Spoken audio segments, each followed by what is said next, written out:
हमने कल बेसिकली क्या पढ़ा था, हम क्या पढ़ रहे थे कल? वाह, बायोटेक के एप्लीकेशंस पढ़ रहे थे ना। और बायोटेक में एप्लीकेशन पढ़ा था हमने पहले हेल्थ सेक्टर, और हेल्थ में क्या पढ़ा था हमने? हाँ, हेल्थ सेक्टर में सबसे पहले हमने पढ़ा था फार्माकोजेनेसिस। हाँ, एक तो ये पहला था ना, आपको थोड़ा सा वो वापस रिवाइज करने के लिए, सो दैट आपको वो लाइन वापस आ जाए। उसके बाद फार्मास्यूटिकल प्रोडक्ट्स। उसके बाद ये 2 कंप्लीट किए थे ना, मतलब लिटरली हमने कुछ भी कंप्लीट नहीं किया, ठीक है। अब हम तीसरा पढ़ेंगे। क्या पढ़ेंगे? तीसरा जो यूटिलाइजेशन है बायोटेक्नोलॉजी का है वो क्या है? Genetic screening. क्या है? जेनेटिक टेस्टिंग या screening.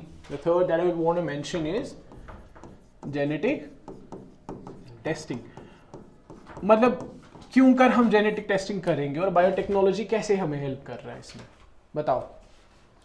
How is biotechnology helping us and how is it helping us? 2 चीजें, हाउ एंड क्या, कैसे, एंड मतलब what could be the consequences. ये 2 चीजें। पहले मुझे आप लोग बताओ जेनेटिक टेस्टिंग से आपका क्या मतलब है, बताओ कोई जल्दी से बोलो। What could be the genetic testing? पीछे वाला आगे आएगा। कल मैं बोला अब छोड़ो, आज वो सॉर्टिंग नहीं होएगी, आगे आ जाओ। बताओ जल्दी से, जेनेटिक टेस्टिंग किसको बोलते हैं? मैंने कल थोड़ा एक वो रेफरेंस दिया था ना, आइडिया। प्रोब का याद है आप लोगों को? क्या मैंने बोला था प्रोब में? एक पेशेंट से नहीं, मैकेनिज्म मत बोलो। हाँ, एक पेशेंट का पता चलता है दूसरे पेशेंट के सिम्टम पता एग्जैक्टली। सो जेनेटिक टेस्टिंग में, हाँ चुप प्लीज, जेनेटिक टेस्टिंग में हमारा आइडिया क्या रहता है? जो अननोन जीन्स होते हैं उनको सर्च करना, इसके बहुत सारे फायदे हैं बायोटेक्नोलॉजी में। जैसे फॉर एग्जांपल, एक एग्जांपल दूंगा मैं जेनेटिक टेस्टिंग का, जो मैंने कल भी दी थी, जेनेटिक स्क्रीनिंग, और इसमें मैंने क्या एग्जांपल दी थी? वो लेडी एंड डाउन सिंड्रोम, आपको याद है? तो जेनेटिक स्क्रीनिंग में बोला था कि there is a lot of possibility we may not be able to know what the genes of a person concern. कोई ऐसा इंडिविजुअल है जिसमें अभी किसी डिजीज के सिम्टम्स नहीं है। जैसे ब्रेस्ट कैंसर की कल एग्जाम्पल मैंने दी थी। तो ब्रेस्ट कैंसर जो होता है वो यूजुअली पहले एसिम्प्टोमेटिक होता है, छोटा सा very pin point cancerous tissue होता है ब्रेस्ट में।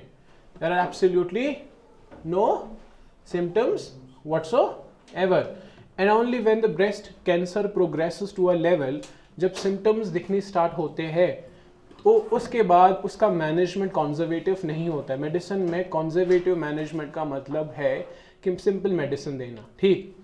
तो breast cancer reach to a point जहाँ उसके बाद सर्जरी ही करनी पड़ती है, ठीक है, और रिकरेंसेस भी बहुत ज़्यादा होते हैं। अब पॉइंट स्क्रीनिंग का ये है कि बहुत सारी फैमिलीज में breast cancer runs in families. किसी की मामा को ब्रेस्ट कैंसर हुआ तो जो लड़कियां होगी they become the right candidates for what? Screening. आप लोग समझ में आ रही है आपको? इसी तरह hypertension, HTN, this runs in what? Families. This has a genetic predilection, but how would we know कि किसी बंदे में हाइपरटेंशन है कि नहीं? Usually it shows off as late as 40 भी, sometime even as early as 25 also. People who have genetic history of hypertension will show the hypertension at the age group of 25. But 25 साल के बच्चे में hypertension होना is not what? Normal, ठीक है? It is not. So therefore, if you see that in a family hypertension is a genetic trait, what would you want to do as a geneticist? You will do the screening whether the person will have hypertension or breast cancer like things. ये जो hypertension है ना, unfortunately runs in my family, ठीक है। This is like the personal experience. I don't have hypertension दो, ठीक है। Anyway, तो one of the things about not hypertension, ठीक है, genetic testing and the screening thing, ठीक। और क्या हो सकता है जेनेटिक टेस्टिंग में? It's a very comprehensive word, include screening. What else could be done in genetic testing? और क्या हो सकता है बताओ? ओके फाइन, वो स्क्रीनिंग में पता ही है, that follows, that's a consequence of it. Once we screen we can put down the solutions, ठीक। और forensic studies, forensic testing, forensic testing, you know what forensics mean? क्या होता है फोरेंसिक्स? जब हम किसी डेड इंडिविजुअल का, उसके बॉडी पार्ट्स को एनालाइज करेंगे to find the identity of a person, to find the identity of a, that is forensics. It is a special branch in medicine, you get to have, इसमें भी आपने पास करना रहता है, ठीक है। तो आगे जाकर आपका करियर इसमें भी बन सकता है। जो क्राइम शाइम्स नहीं होते हैं, वो फिर इस डिपार्टमेंट के लोग जाते हैं to find out the things. Biotechnology will help us, how?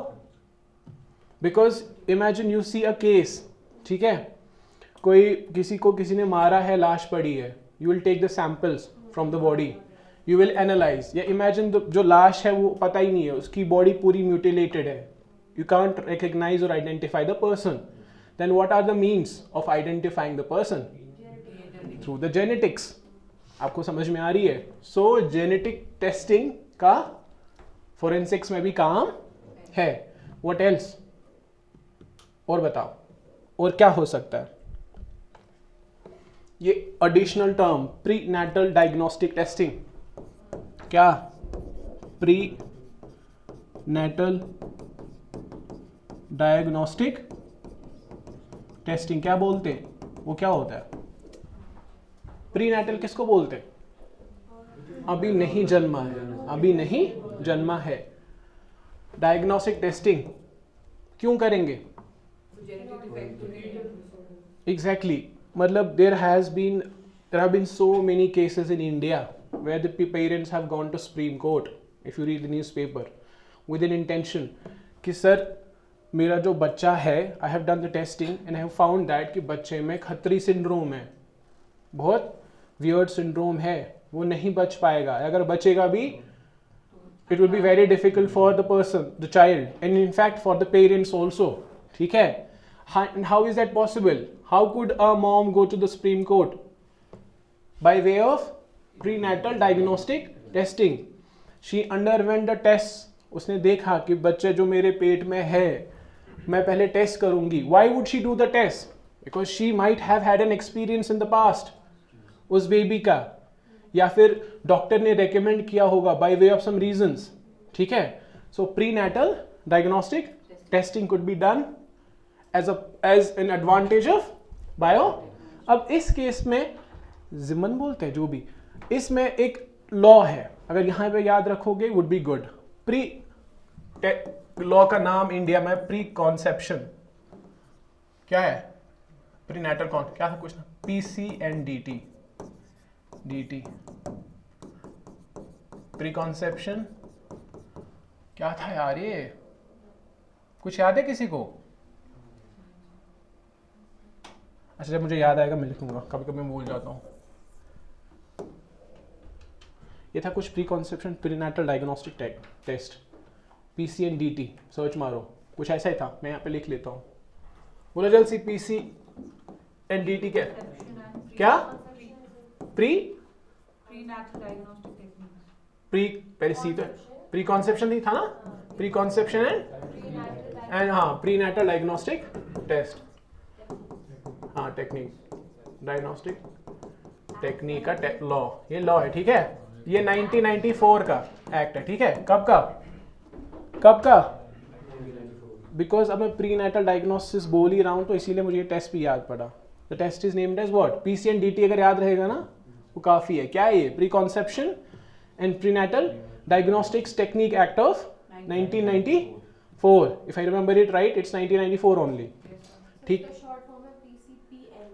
जो भी वो कर लो ना, PCPNDT जो भी, अब शॉर्ट फॉर्म भी मैं ही बताऊँ, ठीक है, ये याद आया, समझ आई ये क्या है वो, what is the law about, ये लॉ किस लिए है, बिकॉज देयर वर केसेस जहां पे लोग डिलिबरेटली चेक करते थे, ठीक है, they would misuse a law sometimes even to find whether the child is a girl और नॉट, लड़की होती तो they would have done the abortion, ठीक है। सो जो हम यूजुअली क्लिनिक पे जाते हैं, फिर वहां पे नहीं लिखा होता है कि यहाँ पे अल्ट्रासाउंड टेस्टिंग करनी मना है और you will have to face a jail term, that is by way of this law only, pre conception and prenatal, दोनों चीजें हैं, pre conception and prenatal, diagnostic test of diagnostic techniques act of 1994, ये याद रहा, just a fleeting reference, this is not अभी का important, ठीक है। जब आप सोसाइटी पढ़ोगे,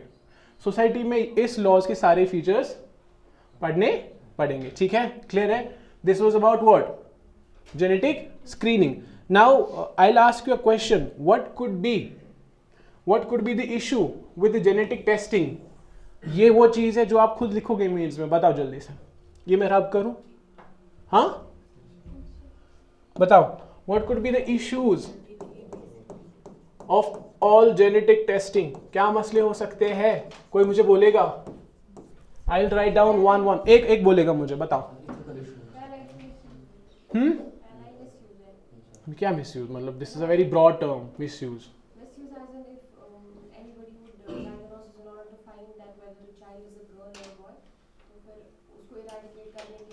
उसको क्या बोलते हैं इंग्लिश में, how would you write, female foeticide के बच्चे, it's about sex determination issues, female foeticide, sex determination, आजा Farooq bro, sex determination issues, क्या, सो जो प्री कॉन्सेप्शन में बोल रहा था, it would be one issue, I mean sex determination is not a bad thing, but people have been misusing it, और कहाँ India में कहाँ पे ज्यादा मिसयूज होता है, can somebody tell me, Rajasthan, Haryana में मैक्सिमम होता है, और चलो तुम्हारा मूड खराब हो गया, राजस्थान, यूपी, बिहार यूपी में उतना नहीं है, but maximum it is in Haryana. वहां पे लोग पता क्या करते हैं, वो अल्ट्रासाउंड मशीन ही ले आते हैं और वो डॉक्टर के पास भी नहीं जाते हैं। There are two weird things you see in Haryana. One, when they found out that the Indian state came up with a law, Prenatal Diagnostics Technique Act. Now they realize they cannot go to a doctor. ठीक है, पहले तो doctor लोगों को higher किया, फिर जब law थोड़ा स्ट्रिक्ट हुआ तो डॉक्टर लोगों ने बोला हम नहीं करेंगे। अब उन्होंने क्या किया, अल्ट्रासाउंड मशीन खुद घर लाई, took the course from YouTube or I don't know from where, started doing it all by themselves. और दूसरा बहुत weird feature that you will study in society is that you might expect these to be uneducated people who do not value girls, ठीक है, but that is not true, most of them happen to be educated lots, very good education area में ये सबसे ज्यादा हुआ, ठीक है, people who are doctors, engineers, technocrats, bureaucrats would do this thing with heinous thing, समझ में आ रही है आप लोगों को। So this is about sex determination. What could be the other issues? Privacy issues हो सकते हैं।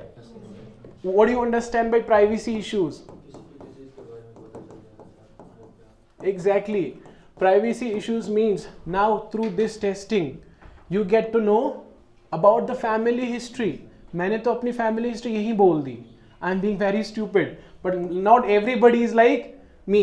Some diseases run in families, right? And you wouldn't possibly want everybody to know about it, है कि नहीं? With this thing, अब ऐसा तो है नहीं कि बायोटेक्नोलॉजी के सारे चीज अब घर बैठे रूम में करोगे, it is to be done in laboratories, you have to take permissions, ठीक है, अब ऐसे ये जो टेस्ट करोगे ऐवे नहीं करोगे, you have to take government permissions. So once you take the government permissions, you involve many people, and eventually the society gets to, or anybody for that matter, even if you don't want to share this information with the state also, that is also privacy. What do you mean by privacy? Privacy means you want to keep the information restricted to yourself only. If the other party, be it any other person, your neighbor, or for that matter even the state, it's a privacy. How do you know कि जो state है वो आपका जो data है ना उसको पता चले it runs in family, वो आपका data नहीं collect कर रही है और इस तरह से वो पूरी society की data ना collect कर रही हो, maybe for the good reasons, but you have your own reasons, you don't want to share. That could be a क्या privacy issues. What could B an extension of this thing. इस issue के साथ और एक issue added है. क्या हो सकता है? Now that the whole neighbour, the society came to know that your what your family has some issues. Nobody want to get married in your family, so it can destabilize family as an institution over time. समझ में आ रही है? Can destabilize the institution of family. आप लोगों को समझ में आ रही है? पीछे समझ में आ रही है? ठीक है, हो गया ये. What else? मुझे पता चली तुम्हारी फैमिली में हमेशा कोई बहुत खतरनाक बीमारी रन करती है. कोई बंदा चाहेगा तुम्हारी फैमिली में शादी करना? चाहेगा? खत्म हो गई ना. You will be ostracised. Your entire family will be what? मैं सोच रहा था वही ऑस्ट्रेसाइज अच्छी term. Its destabilization is more of a societal term. If you are comfortable with ostracization, even that is right. ठीक है? But as you go into society, फिर हम थोड़ा इसको generalize करते हैं over a long period of time. आपको समझ में आई? Otherwise you could have written ostracization भी. ठीक है? आगे चलो.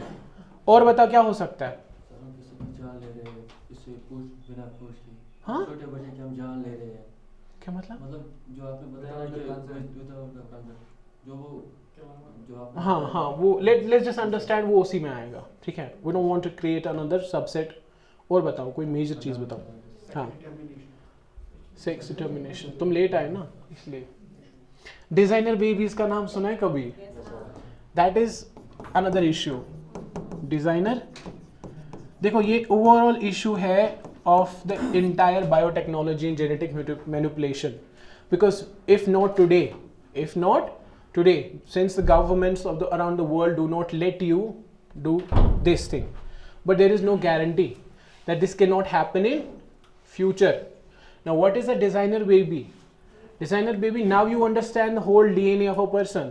You know that this person has some certain genes which are good, which are cool ones, and some which are not so good.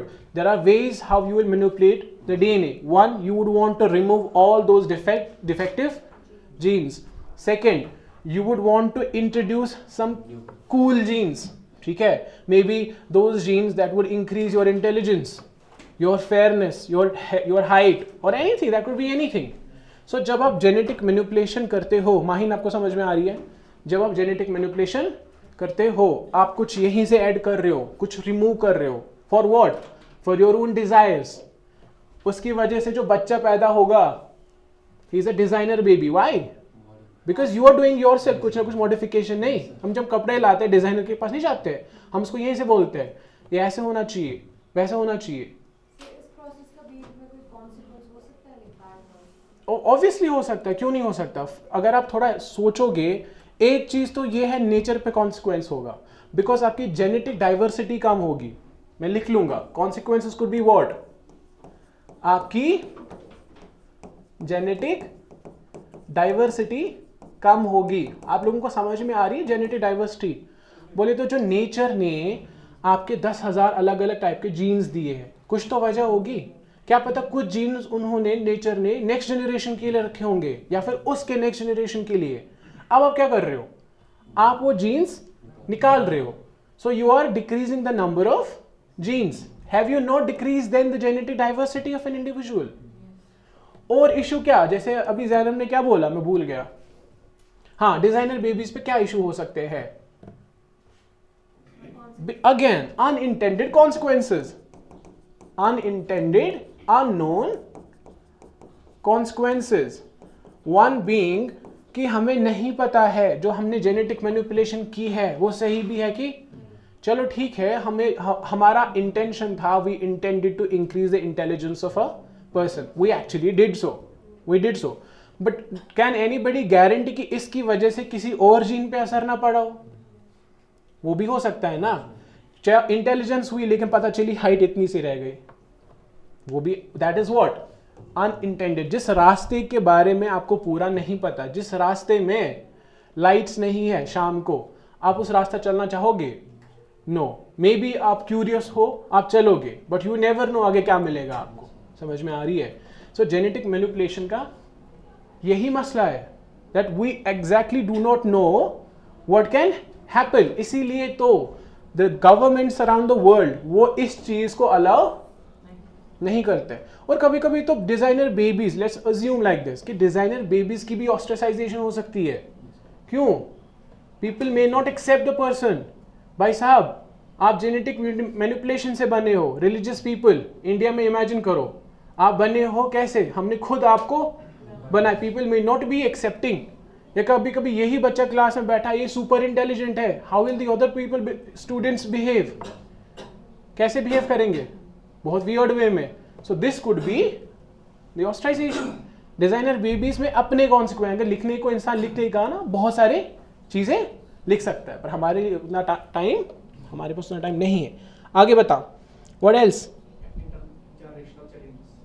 Intergenerational, वो क्या होता है?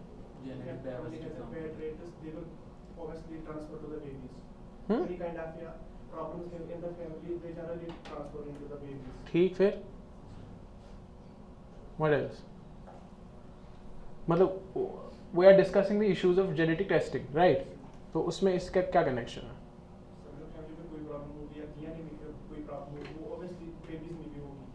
वो तो नॉर्मल भी हो सकता है ना। तो we are discussing the biotechnology, your intervention, what has resulted because of your intervention. And by the way we have already discussed this, right? कि अगर वे इंटरवीन करेंगे तो कुछ ना कुछ गड़बड़ होगी। ठीक है, आगे चले। अब हम पढ़ेंगे, ये था किसका?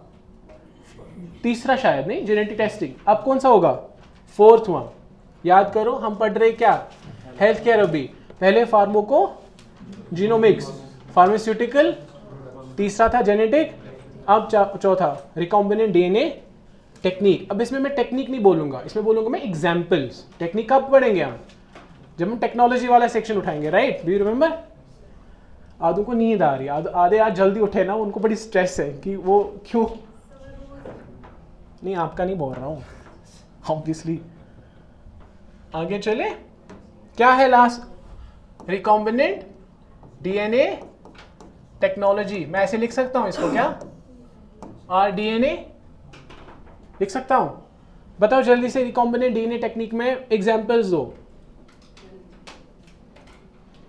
एंड क्यों चाहिए रिकॉम्बिनेंट डीएनए टेक्नोलॉजी? किस लिए चाहिए हमें? मोस्टली पता, मोस्टली वी वांट इस टेक्निक के थ्रू, रिकॉम्बिनेंट डीएनए टेक्नोलॉजी के थ्रू, जो प्रैक्टिकल इसकी इंप्लीकेशन है, इसमें हमें चाहिए कुछ ड्रग्स बनाने। क्या? We manufacture what? Drugs, that is medicine, antibiotics. ठीक है, एट लार्ज स्केल। आप लोगों को समझ में आ रही है? एक तो ये चीज, दैट वी वांट व्हाट? तालुद भाई, व्हाट डू वी वांट?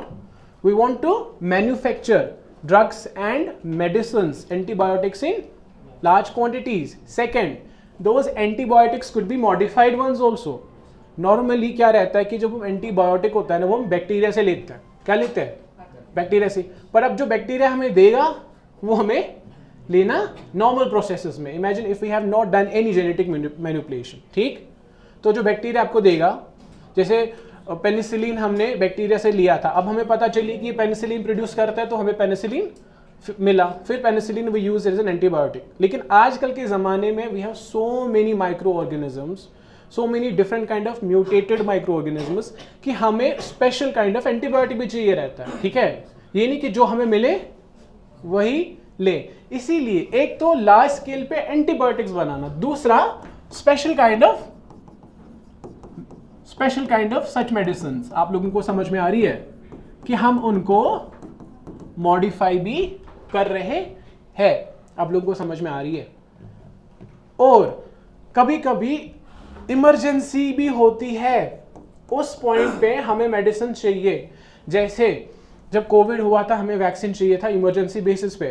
अगर हमारे पास उस टाइम बायोटेक्नोलॉजी नहीं होती, it would have taken years, 10-20-30 साल to manufacture the vaccine. Now that we had the luxury of biotechnology with us, हमने कोविड का वैक्सीन 1 साल में प्रिपेयर किया। सो आर DNA टेक्नोलॉजी का ये भी फायदा है that we can prepare anything, one at a large scale, second a modified one, third during an emergency. आप लोगों को समझ में आ रही है? अब मैं इसमें एग्जांपल दूंगा, you will get an idea. ठीक, ये लिखा एग्जाम्पल है आर्टिफिशियल इंटेलिजेंस के बच्चे। मैं जब ड्रग्स पढ़ रहा हूँ आर्टिफिशियल इंटेलिजेंस कहाँ से आएगी? मैं पागल कसम से। आर्टिफिशियल इंसुलिन, क्या आर्टिफिशियल इंसुलिन, हम आर्टिफिशियल इंसुलिन क्यों प्रिपेयर करें? Why do we want to create? हाँ, ना, जब the day passes she becomes less confident. The very first day she was so confident, now she's like, oh my gosh, no, don't ask me. The human body is not producing enough of the insulin for the patient, so we need to produce it artificially so that the human Exactly, ऐसे बोलने लगे, ठीक है, समझे? So we have so many number of diabetic people all around the world. अब कहाँ से इतना सारा इंसुलिन लाए हम, है ना सर? सच में बोल रहा हूँ। तो we need a lot of insulin, which is why recombinant DNA technology. Now the question is, हम कैसे बनाए? सबसे जब initially there was a time when we did not have what biotechnology at hand. अब उस टाइम भी तो diabetic person थे, उनके लिए हम इंसुलिन कहाँ से लाते थे? Any idea? हम जो काउ शाउस नहीं थे, पिग्स विग्स, उनके पैंक्रियास निकाल लेते थे और वहां से जो इंसुलिन था, कहाँ से? काउ से, पिग से हम उनका इंसुलिन निकाल लेते थे। इसमें कोई इश्यू हो सकता था? एथिकल के बच्चे। अब काउस में कौन सा एथिक्स है? नहीं सर, इनका कैसे रेजिस्ट करेगा ह्यूमन? पहले समझो, अब इस body, how human body react to the insulin, that is the right explanation. That is the right explanation. Ethics हम ह्यूमंस के साथ एसोसिएट करेंगे, नॉट विद द एनिमल, ठीक है? एनिमल एथिक्स अलग बात है। जब हम साइंस एंड टेक्नोलॉजी पढ़ रहे हैं ना, सुनो मेरी बात, जब हम साइंस एंड टेक्नोलॉजी पढ़ेंगे, जब भी मैं एथिक्स की बात करूं, we are mostly concern with what? Human ethics, ठीक है? लेकिन जब हम एथिक्स एज अ सब्जेक्ट पढ़ेंगे, वहां पे एनिमल एथिक्स भी आता है। अब बताओ, यहां से मैंने इंसुलिन लिया, इसमें कौन से एथिक्स लाओगे? बताओ। सर यही है ना that if insulin would be taken out of the pancreas of a pig, why would Muslim people want to consume that insulin? That's what I want to say. अच्छा, वो पॉइंट, अरे जो diabetic है वो चुपचाप लेगा। हाँ, maybe there are cases, but the thing is, देखो, she has a genuine point. In fact जो रीसेंट कंट्रोवर्सी भी चल रही है ना, वो लड्डू की, वो भी कुछ इसी के रिलेटेड है ना, Tirupati laddu. So she has a point actually. Anyway, Amreen was more close to what I actually meant here, कि इंसुलिन में जो हम काउज एंड पिग से लेते हैं, उसकी वजह से इम्यूनोलॉजिकल रिएक्शंस हो सकती है, because this is not our product. And मैंने पहले दिन से बोला है कि बॉडी का जो अपना नहीं होगा, बॉडी को नहीं चाहिए। So the issue of immunological reactions, ये ठीक है? Did you understand this? ये लिखना है। Therefore, there was the need of artificial insulin. और वो देखो कैसे प्रिपेयर करते, देखो जल्दी से। इंसुलिन के क्या होते हैं? उसके 2 स्ट्रैंड्स होते हैं। कितने स्ट्रैंड्स होते हैं? 2 स्ट्रैंड्स होते हैं। ऐसे देखो, ये लिखा इंसुलिन, इसका दूसरा नाम क्या है? आर्टिफिशियल इंसुलिन का मैंने कर बोला था, हिमिलिन बोला था ना मैंने, ठीक है? इसमें 2 चेन्स होती है, चेन ए और चेन बी। ये प्रोटीन चेन होती है ना, ठीक है? इसको बोलते हैं पॉलीपेप्टाइड चेन। क्या बोलते हैं? Polypeptide chain. पॉलीपेप्टाइड कुछ नहीं है, पॉलीपेप्टाइड प्रोटीन होता है, ठीक है? Many amino acids have come together and formed a protein chain. Now we call it a polypeptide chain. Naturally जो ह्यूमन का इंसुलिन होता है, उसमें ए चेन होती है, बी चेन होती है, and they are linked, with bonds, और वो बॉन्ड का नाम क्या है, डाइसल्फाइड बॉन्ड, जो मुझे परसों कंफ्यूजन हुआ था, ठीक है। नाउ दिस इज डाइसल्फाइड, ठीक है, यह समझ आई आपको। This is the actual structure of your insulin in your body. ये इंसुलिन वाला मैंने कहा, इंसुलिन का जो स्ट्रक्चर है ना वो होता है, इसमें दो प्रोटीन चेन्स होती है, ए चेन और बी चेन, ये दोनों प्रोटीन चेन्स होती है। प्रोटीन का दूसरा नाम पॉलीपेप्टाइड है, क्योंकि अमाइनो एसिड्स का बना रहता है ना, बहुत सारे अमाइनो एसिड्स आते हैं तो वो बनाते हैं प्रोटीन, है ना, तो हम इसको बोलते हैं पॉलीपेप्टाइड। तो ए चेन और बी चेन दोनों क्या है, प्रोटीन्स, क्या है, प्रोटीन चेन्स है। लेकिन इंसुलिन में क्या होता है कि ये दोनों बंधे होते हैं एक दूसरे के साथ, कोई बॉन्ड तो होना चाहिए ना केमिस्ट्री में। अगर दो चीजें आप एक साथ रख रहे हो, बीच में क्या होता है, वो जो बॉन्ड है ना वो डाइसल्फाइड बॉन्ड का होता है। सल्फर सल्फर समझो, यहां से सल्फर, यहां से सल्फर, हो गया ना, दो सल्फर हो गया डाइसल्फाइड बॉन्ड। ये क्लियर है, ये this is the structure of your insulin, ठीक है।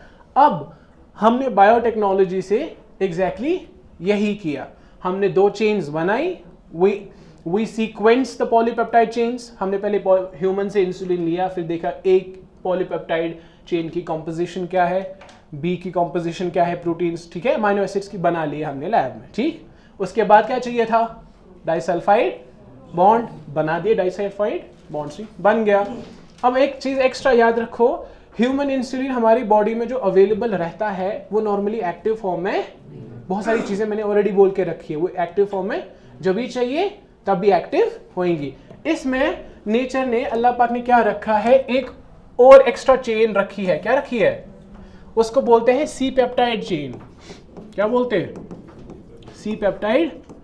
ये कुछ नहीं है, जब तक ये सी पेप्टाइड चेन, ये अनदर प्रोटीन चेन है, लिंक्ड है with the main structure of insulin, तब तक सारा इंसुलिन इनएक्टिव है। Peptide chain, C peptide chain का क्या काम है, इट मेक्स द इंसुलिन, आप लोगों को समझ में आई, इनएक्टिव। इतना क्लियर है। अब अगर एक्टिव बनाना है तो हमें क्या करना है, सी चेन को क्या करना है, सो एग्जैक्टली हमारी बॉडी में जब एक्टिव इंसुलिन चाहिए होता है, बॉडी सी पेप्टाइड को हटा देती है। तो एग्जैक्टली हमने भी लैब में वही किया, हमने डाइसल्फाइड बॉन्ड्स भी ऐड किए और हमने सी पेप्टाइड चेन भी ऐड की। ये क्लियर है, हाँ, तुम तो ना बोल रहे हो, बोलो क्लियर है, ठीक है, आगे चले। So this is example of what, r DNA we are discussing, is it not the recombinant DNA, because how is it a recombinant DNA technology, how, कैसे है, बताओ ना। Because the kind of chains that we created is a creation of recombinations only. ये peptide chain आई किधर से, must have come from the DNA. DNA तो बनाएगा ना पेप्टाइड चेन, उस डीएनए को हमने तैयार भी कैसे किया, देखो हमें पेप्टाइड चेन ए बनानी है, ठीक है, पहले तो ट्रांसक्रिप्शन होएगी, बनेगा एमआरएनए, राइट, और वहीं से फिर बनेगा प्रोटीन, ये तो बेसिक पता है हमें। अब समझो प्रोटीन चेन ए बनी है, पॉलीपेप्टाइड चेन, अब रिवर्स जाओ, इधर वापस आओ, इसमें हमने कोई सीक्वेंस ऐड की होगी ना जो एग्जैक्टली यही चेन बनाए। आप लोगों को समाहीन, आपको समझ में आ रही है, आपको समझ में आ रही है। So if we want a protein chain A, we must have tampered with the sequence of the DNA somehow in order to create the exact copy. And how is that possible? We may have taken the gene from the humans itself. वही बनाते हैं ना ये insulin, तो कहाँ से gene लिया होगा, वहां से जीन लिया होगा, बैक्टीरिया में डाला होगा, उसने बनाई होगी चेन्स, और फिर हमने लैब में डाइसल्फाइड बॉन्ड ऐड कर दी। Is it not recombinant technology now? This was one of the examples. और लास्ट एग्जाम्पल इसकी क्या है, जीन थेरेपी की, ये हो गया, रिकॉम्बिनेंट हो गया। अब next, this is the fifth one, अगर आप लोगों को हिसाब नहीं आ रहा, I will repeat. One was pharmacogenomics, second was pharmaceutical, third was genetic testing और screening, fourth recombinant DNA, and the last one being gene therapy. मैं आगे चलूं, ये समझ में आ रहा है, लास्ट वन बीइंग जीन, क्या बोलते, जीन थेरेपी किसको बोलते, कोई मुझे बोलेगा, बोलो, नहीं बेसिक डेफिनेशन बोलो जीन थेरेपी की क्या होगी। देखो जब आप मेंस लिखोगे ना, मैं अभी आपको बताता हूँ, ऐसा जब हम कॉलेज में लिखते हैं, हम कैसे लिखते थे आंसर्स? घुमा के। हमारी हमेशा आदत रही है हम घुमा के आंसर्स लिखते हैं, सीधे पॉइंट पे तो नहीं आएंगे। लेकिन अनफॉर्चुनेटली यूपीएससी में ऐसा नहीं होता है। वो पहले यही देखता है कि आपका इंट्रोडक्शन क्रिस्प है कि, जैसे कि अगर जीन थेरेपी पे सवाल आया, आपको सबसे पहले 2 चीज़ें आप कर सकते हो इंट्रोडक्शन में। या तो कोई रीसेंट अगर इशू है, कोई रीसेंट न्यूज़ है जीन थेरेपी को लेके, आप लिखोगे ऐसे कि there has been a news, there has been the case of फलानी a people undergoing gene therapy and there has been some controversies relating to it. इतना इंट्रोडक्शन, 2 लाइनर। अब इससे क्या होगा? इससे एग्जामिनर को लगेगा इसने पढ़ा है। उसके बाद नीचे लिखोगे व्हाट इज, ऐसे देखो कैसे आंसर लिख, पता है ना कैसे मीन से आंसर लिखना है, ये देख लो। नहीं तुम लोग क्या 1 साल से यहाँ पे कर रहे हो डिक्टेशन? सर इनको नहीं पता। देखो देखो देखो कैसे जीन थेरेपी पे सवाल आया, अमरीन इधर, ठीक है। जीन थेरेपी पे मिस्टर ए है, क्या मिस्टर ए ने जीन थेरेपी की लेकिन कंट्रोवर्सी हुई, वो मर गया। वो लेट्स क्रिएट आर्टिफिशियल, आपके लिखोगे there has been a recent incident of death involving, mister A का नाम नहीं लिखना है, ठीक है। Involving a person, involving post, involving छोड़ लिखो, पोस्ट जीन थेरेपी एप्लीकेशन, ठीक है, application. And governments now are keen to put regulations, हो गया आपका क्या, ये क्या हो गया आपका introduction. This is your, now आपने इसमें रीसेंट क्यों दिया कि मैंने पढ़ा है, but for the sake of ethics we do not mention who is, किसके साथ हुआ है, ठीक है। आप प्राइम मिनिस्टर को मेंशन नहीं करोगे, आप किसी भी डिग्निटरी को नाम से mention, unless it is a committee का किसी बंदे पे नाम होगा, कमिटी मेंशन करनी है। जैसे कितनी सारी कमिटीज है, मल्होत्रा कमेटी है, अरविंद पनागरिया कमेटी है एक, तो अगर वो कमेटी न्यूज में है आप कमेटी का नाम लिखो, अदरवाइज बंदे का नाम। ये क्या हो गया इंट्रो, मैं ऐसे लिखता हूं, फिर मैं ऐसे लिखता हूं व्हाट इज, एग्जैक्टली ऐसे व्हाट इज जीन थेरेपी, ऐसे क्वेश्चन मार्क, इसी के नीचे मैं ऐसे लिखता हूं 2 लाइनर, हाँ मैं क्वेश्चन मार्क डालता हूं। You have absolute freedom of how you want to catch the attention of, ऐसे कोई वो सीक्वे, वो मतलब बोलते हैं ना ऐसे जैसे हम आंसर लिखते थे या कन्वेंशनली, वैसे कुछ नहीं करना है, ऐसे व्हाट इज जीन थेरेपी। फिर मैं बीच में, जैसे ये पेज है ना जीन थेरेपी में, यहाँ से यहाँ तक लिखूंगा, लेकिन बीच में स्पेस बची ना, यहाँ पे मैं भी एक डब्बा बनाऊंगा और कुछ शक्लें वकले बनाऊंगा जो मुझे आती नहीं, मैं तब भी बनाता हूँ, ठीक है। हो गया ना थोड़ा सा और क्यूट स्टाफ। जीन थेरेपी की डेफिनेशन हो गई ना। फिर उसके बाद मैं लिखूंगा, ये जो मैंने लिखा, फिर मैं लिखूंगा व्हाट आर द इम्प्लीकेशन, या जीन थेरेपी से पहले मैं लिखूँ, इम्प्लीकेशन से पहले मैं लिखूंगा how, what is the mechanism, what is the mechanism, इतना बस काफी। और इसमें भी ज्यादा नखरे नहीं करना है, बहुत बड़ा बड़ा पैराग्राफ नहीं लिखना है, 2-4, it is based on the principle of this, ठीक है। अगर कोई हिस्टोरिकल रेलेवेंस है वो भी दे सकते हो, ठीक है। उसके बाद व्हाट आर द एडवांटेजेस, फिर लिखूंगा मैं व्हाट आर द डिसएडवांटेजेस, नहीं लिखूंगा मैं what could be the disadvantage, see the difference, I am not being repetitive.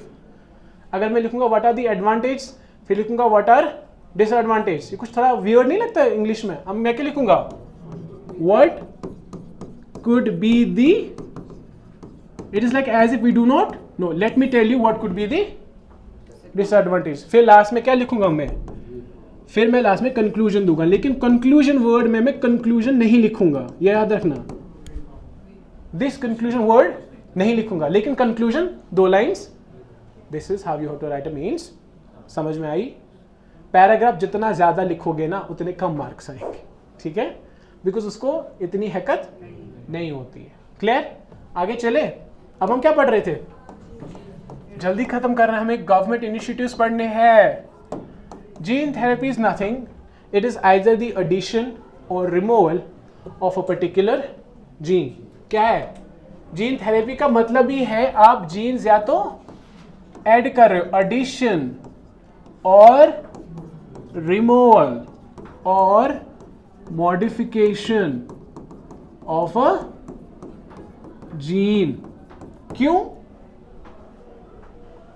करना है? ऐड करेंगे because we want to put in some characteristics, we want to treat a disease. Remove करेंगे because probably the one that we want to remove is a deleterious one, has been causing problems in the patient.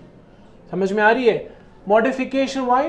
Because we don't want to remove but we want to keep it there only, but modify it a bit, जैसे DNA methylation है ना, even DNA methylation modification भी हो सकता है ना, inactive को active कर देना, एक्टिव को इनएक्टिव कर देना। समझ में आ रही है आप लोगों को? So what is gene therapy now?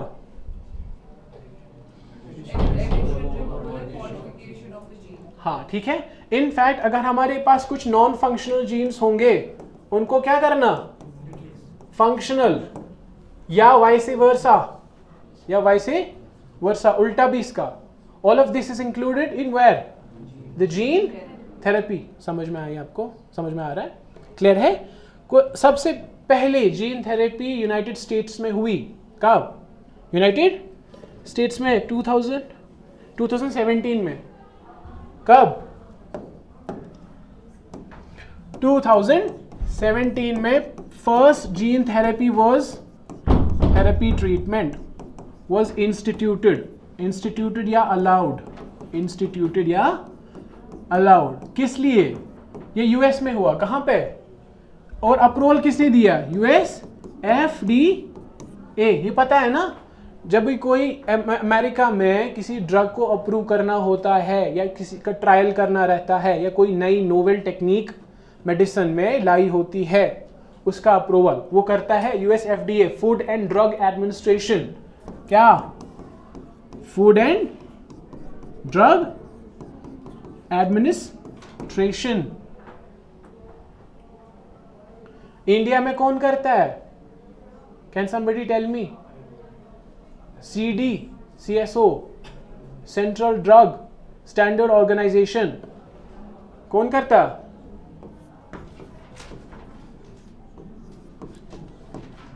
कुछ ही था, हाँ, सेंट्रल ड्रग स्टैंडर्ड ऑर्गेनाइजेशन, कुछ CDSCO हमारे इंडिया में करती है। खैर मैं क्या बोल रहा हूं, मैं बोल रहा था फर्स्ट जीन थेरेपी के बारे में। Central drug standard control organisation है शायद, ठीक है? हो गया ये? Drug controller. हाँ, कोई ड्रग DGC है ना, CDSO एक्चुअली, ठीक है? अब देखो उस कौन सा वाला जीन थेरेपी, किसके लिए जीन थेरेपी किया? अक्यूट लिम्फोब्लास्टिक ल्यूकीमिया के लिए। किसके लिए? लिख लो, first gene therapy for acute lymphoblastic leukaemia के लिए। ये पता क्या है? Do you know what this means, acute lymphoblastic leukaemia? This is nothing but blood cancer. This is nothing for blood cancer. हमारे जो बॉडी में, understand, look at me first, हमारे बॉडी में जो ब्लड सेल्स होती है, क्या होती है? लिम्फोसाइट्स, याद है? ल्यूकोसाइट्स होती है ब्लड में, लिम्फोसाइट्स होती है लिम्फ में। मैंने एक बार ही बोला था कि लिम्फ भी एक सर्कुलेटरी सिस्टम है जहां से फैट्स चलते हैं, याद है कुछ?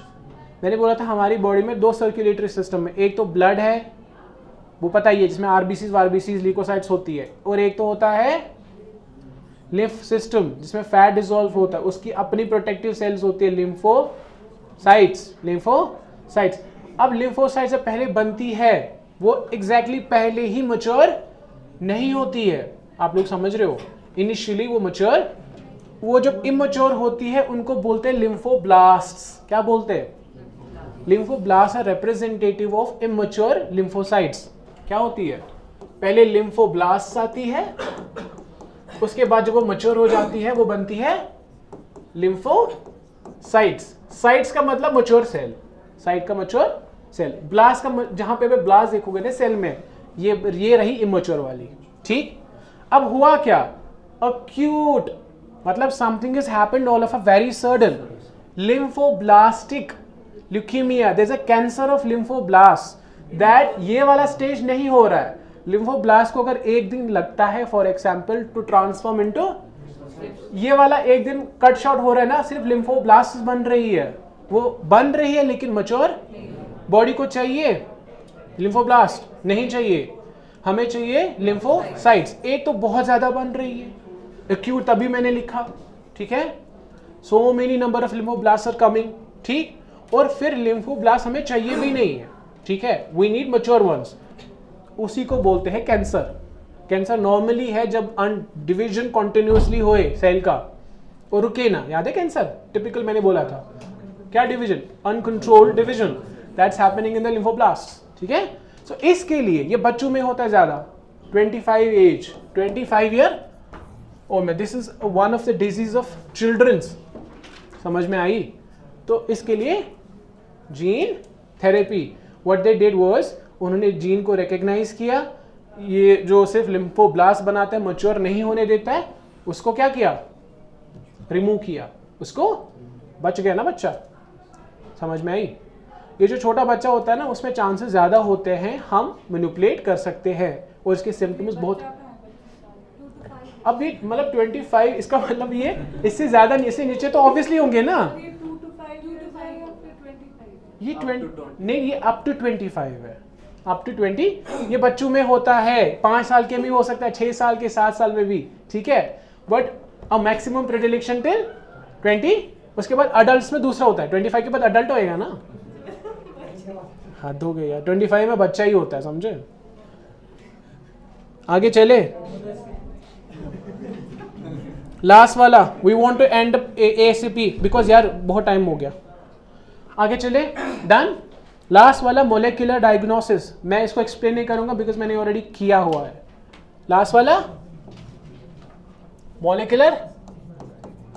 मोलेकुलर डायग्नोसिस बोले तो बायोटेक्नोलॉजी कैसे हेल्प करेगी, एग्जाम्पल्स, एलाइजा, क्या एलाइजा में हमें एंटीजन लाया कहां से, जो हमने एंटीजन उसमें ट्रे में डाला था, याद है, उसके बाद एंटीबॉडी डाली थी, वो एंटीजन लाया कैसे हमने, बॉडी से तो लाया, लेकिन एग्जैक्टली कैसे पहले लाया, फिर सेपरेट किया, हमें पता थी कि यही एंटीजन चाहिए।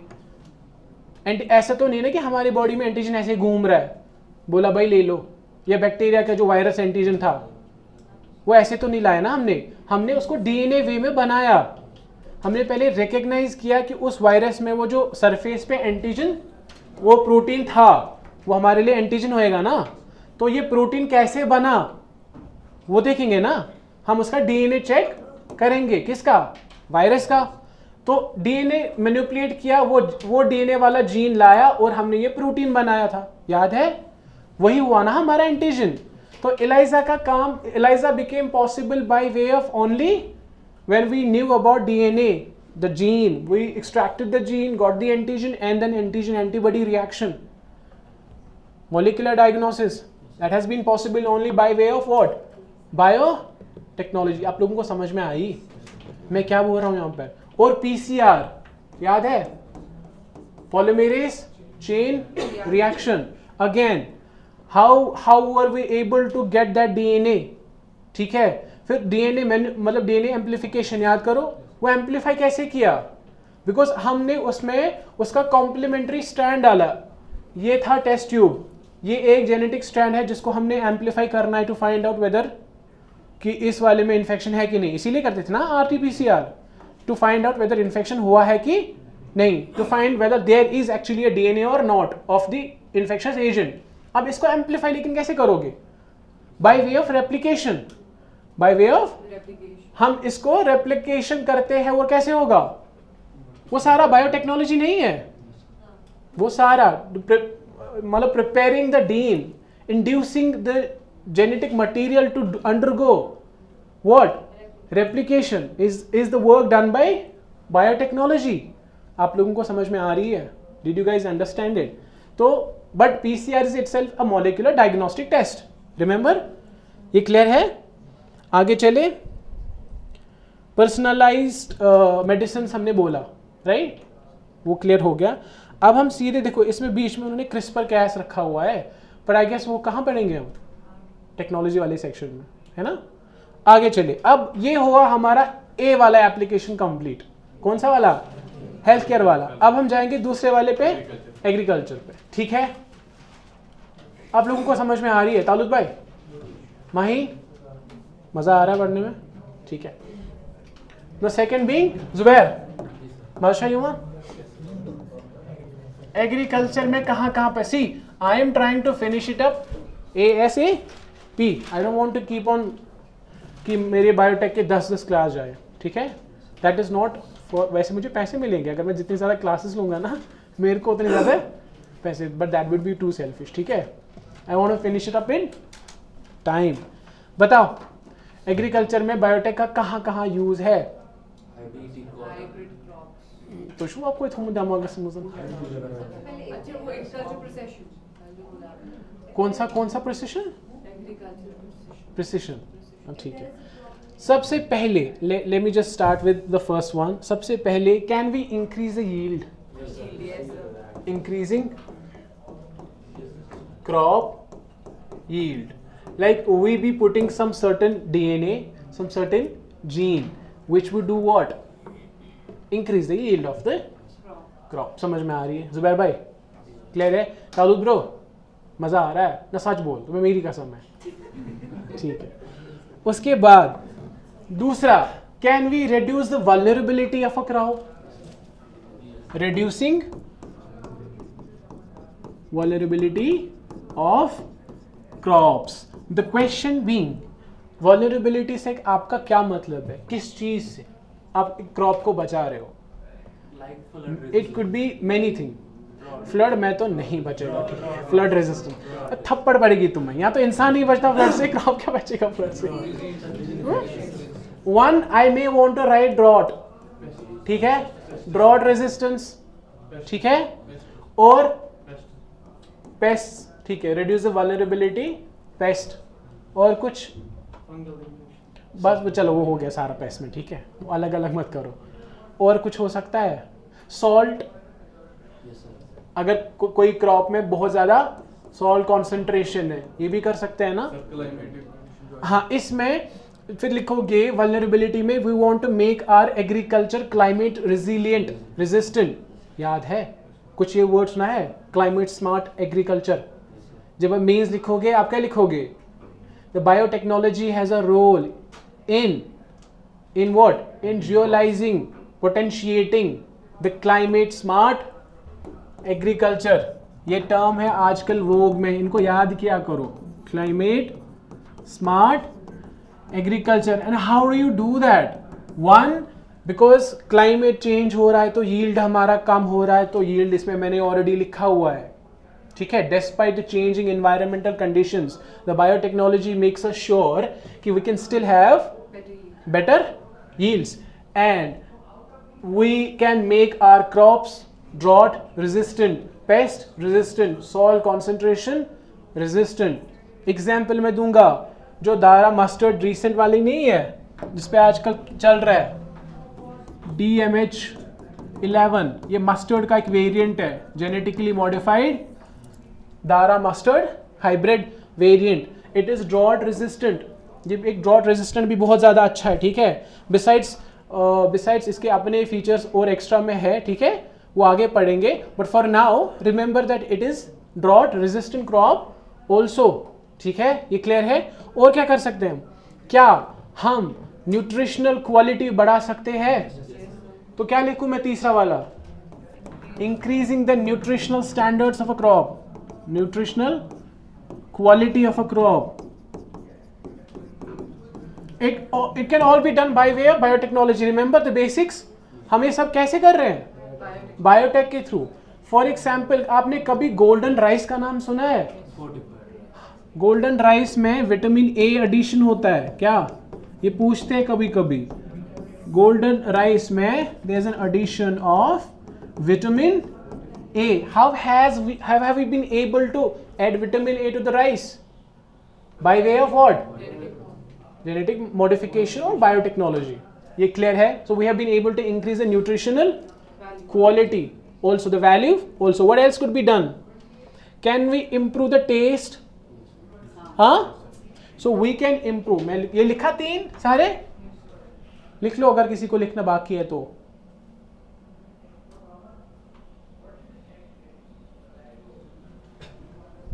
लिखो आराम से.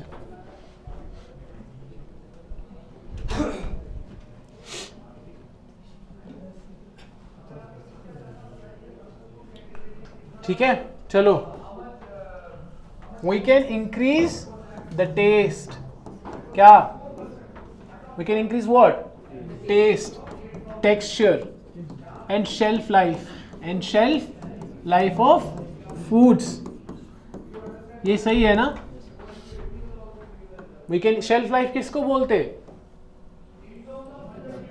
कितने टाइम के लिए हम किसी फूड को स्टोर कर सकते हैं, ठीक है ना? शेल्फ टिपिकल, हम कब तक किसी फूड को अपने शेल्फ पे, वैसे बेसिकली टर्म वहीं से निकली है. It's about storing. For example दूंगा मैं इंजीनियर्ड सोयाबीन्स. इंजीनियर्ड क्या? उनका हमने टेस्ट एंड टेक्सचर अच्छा किया हुआ है. Engineered soya beans. There are so many ways of doing the engineering.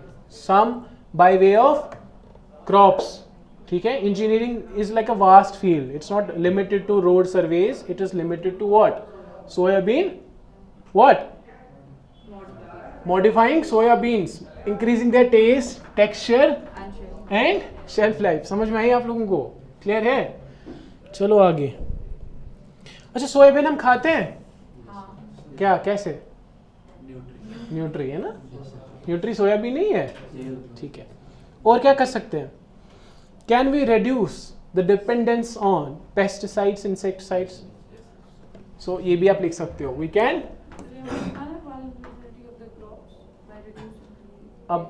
अब मैं बोल रहा हूँ, मैं भूल ही गया मैं क्या बोल रहा था.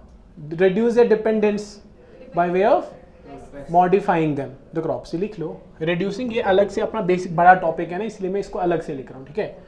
Reducing the dependence on pesticides, insecticides. ये ठीक है? Weedicides, जो भी. कैसे? Because we manipulate the genetics of certain crops. BT cotton. ठीक है? BT cotton वो क्या होता है? वो क्या करता है? BT cotton में क्या रहता है? नहीं, बेसिक वो छोड़ो, अब मैं मैकेनिज्म पे नहीं जा रहा हूँ. बीटी कॉटन का क्या चक्कर रहता है? वो क्या करता है? It is resistant to some pest. समझ आई? तो when it is resistant to some pest, do we need pesticide in this case now?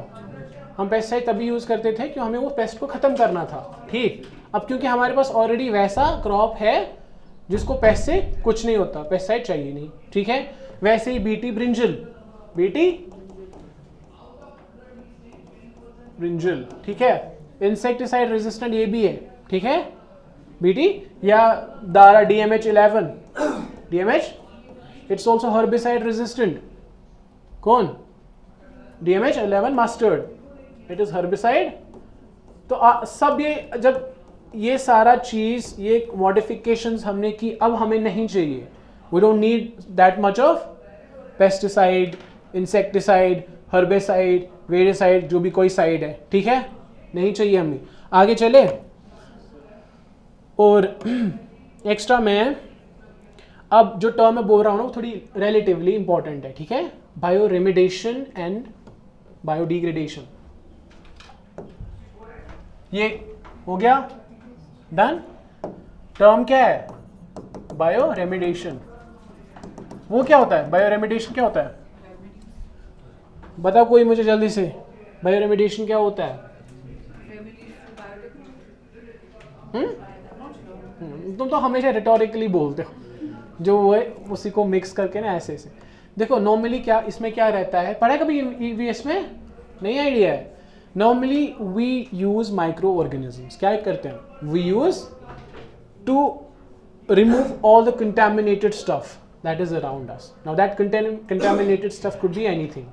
Bio means the utilization of microorganisms. Remediation का मतलब होता है to remove organic या inorganic contaminants. क्या? From the contamination from environment. From, ये समझ में आई आप लोगों को? The bioremediation का जो बेसिक मैकेनिज्म है वो बहुत सिंपल है. We utilize some kind of microorganism for what? To removing the contaminants that are there in the environment. आप लोगों को समझ में आ रही है? मैं एग्जांपल देता हूँ. नॉर्मली कभी आपने सुना है न्यूज़ में ऑयल स्पिल्स होते हैं. जब कोई बड़ी कश्ती चल रही होती है समंदर में, कुछ मसला हो जाता है, एक्सीडेंट हो जाता है, जो उसमें ऑयल होता है सारा पानी में चला जाता है. And it's a pollution, is it not? Because समंदर में इतना ज़्यादा ऑयल चला जाता है, उसको रिमूव करना है. वहाँ जो एक्वाटिक लाइफ होगी उन पे असर पड़ेगी, दे विल डाई. तो उस केस में अब हम कैसे वो जो ऑयल स्पिल होता है, वो जो ऑयल स्पिल, उसको कैसे रिमूव करें? इट कुड बी दैट ये ऑयल स्पिल हुआ है in the middle of the ocean, covering the large area, it is not technically feasible for a human to do all the stuff by himself. हम क्या करते? हम micro organisms डालते हैं उस पॉइंट पे. क्या डालते हैं? वो क्या करते हैं? वो आहिस्ता आहिस्ता से जो ऑयल स्पिल है, oil is nothing but hydrocarbon, is it not? Oil क्या है? ये है ना, हम बचपन से पढ़ते आ रहे हैं, हाइड्रोकार्बन है ना. तो वो इस हाइड्रोकार्बन कंटेमिनेशन को आहिस्ता आहिस्ता से रिमूव करते. एग्जाम्पल्स दूंगा मैं. एक तो ऑयल जैपर है. क्या? ऑयल जैपर कुछ नहीं है, ये कमर्शियल नेम है माइक्रो ऑर्गेनिजम्स का. जैसे कमर्शियल नाम नहीं रखते हम कुछ चीज का. सोयाबीन आती है 10 अलग अलग वैरायटीज में, मतलब अलग अलग 10 अलग अलग कंपनीज अलग अलग नाम रखेंगे, लेकिन at the end of the day it is again nutri soybean only. So oil zapper is a commercial name of what? Microorganisms dedicated for removing the hydrocarbon contamination, oil spills. ठीक है? और ये बनाया था इंडिया में तेरी ने. किसने? TERI ने. ये बहुत इंपॉर्टेंट है. The energy and resource institution. क्या? The energy resource institution. ठीक है? समझ में आई आप लोगों को? किसने बनाया था? दी एनर्जी रिसोर्स इंस्टीट्यूशन ने. ऑयल जैपर इसका नाम है. अब ये जो माइक्रो ऑर्गेनिज्म है, इनको ये क्या करते बेसिकली? They degrade what? क्या करते डिग्रेड? वो ऑयल जैपर में जो माइक्रो ऑर्गेनिज्म है वो किनको हाइड्रोकार्बन को नहीं डिग्रेड करते हैं. इनको क्या नाम दे सकते हैं हम? Hydrocarbonoclastic microorganisms. Can we say it like that? Chemistry में क्या इनका क्या दूसरा नाम है? टेक्निकल टर्म है ब्रो. Hydrocarbonoclastic micro organisms. क्यों?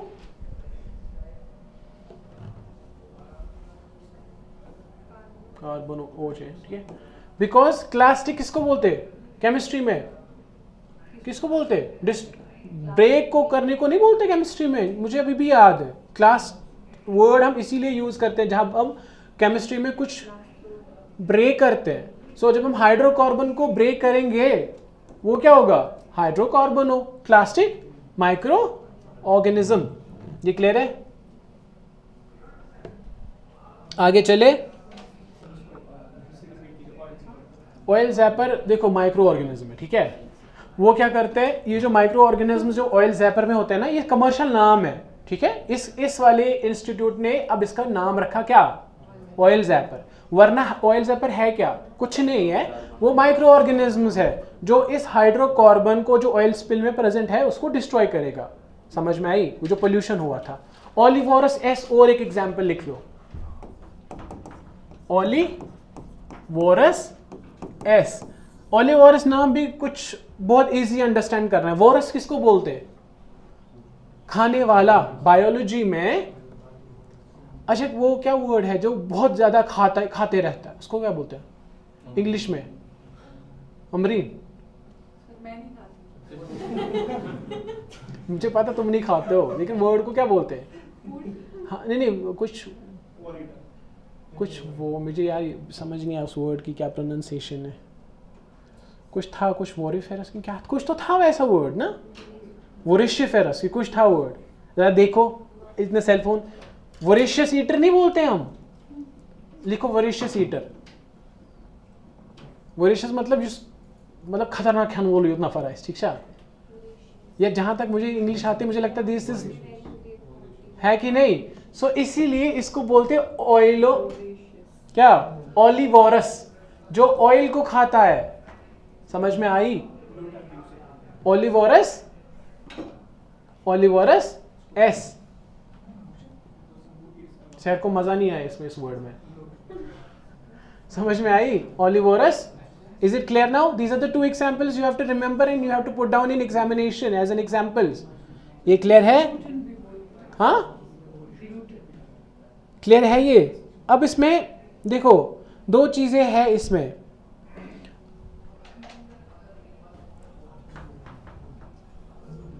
ये लिखा, ये हो गया, मैं आप लोगों का वेट कर रहा हूं। अब इसमें कुछ एडिशनल टर्म है जो कभी वो पूछ लेते प्रीलिम्स में, ठीक है?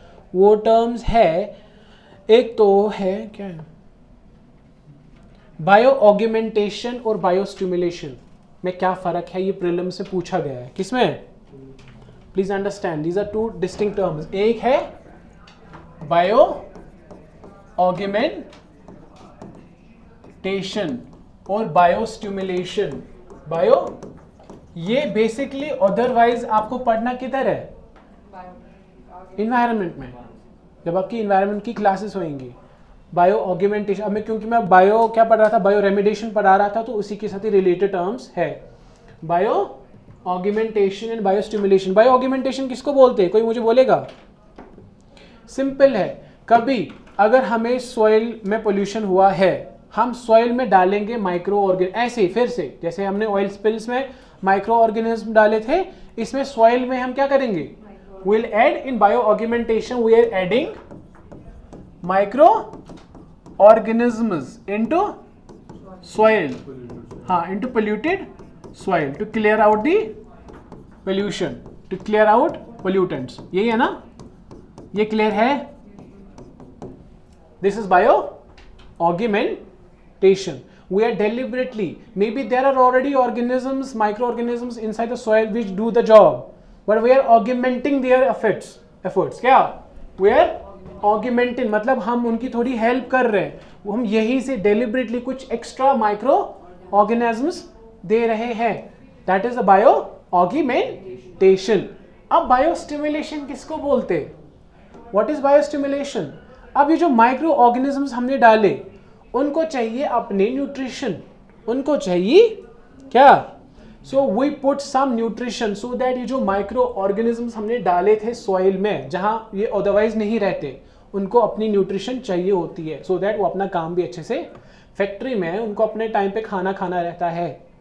जैसे अगर कोई फैक्ट्री ऐसी है वहां पे आपको 16 आवर्स काम करना है, तो जो मैनेजर है उसको उसी हिसाब से उनको न्यूट्रिशन भी देनी रहती है, so that they can continuously work for, they were initially not intended to do 16 hour work. Now because of some reasons you are making them do the work, उस हिसाब से उनको न्यूट्रिशन भी देनी रहेगी।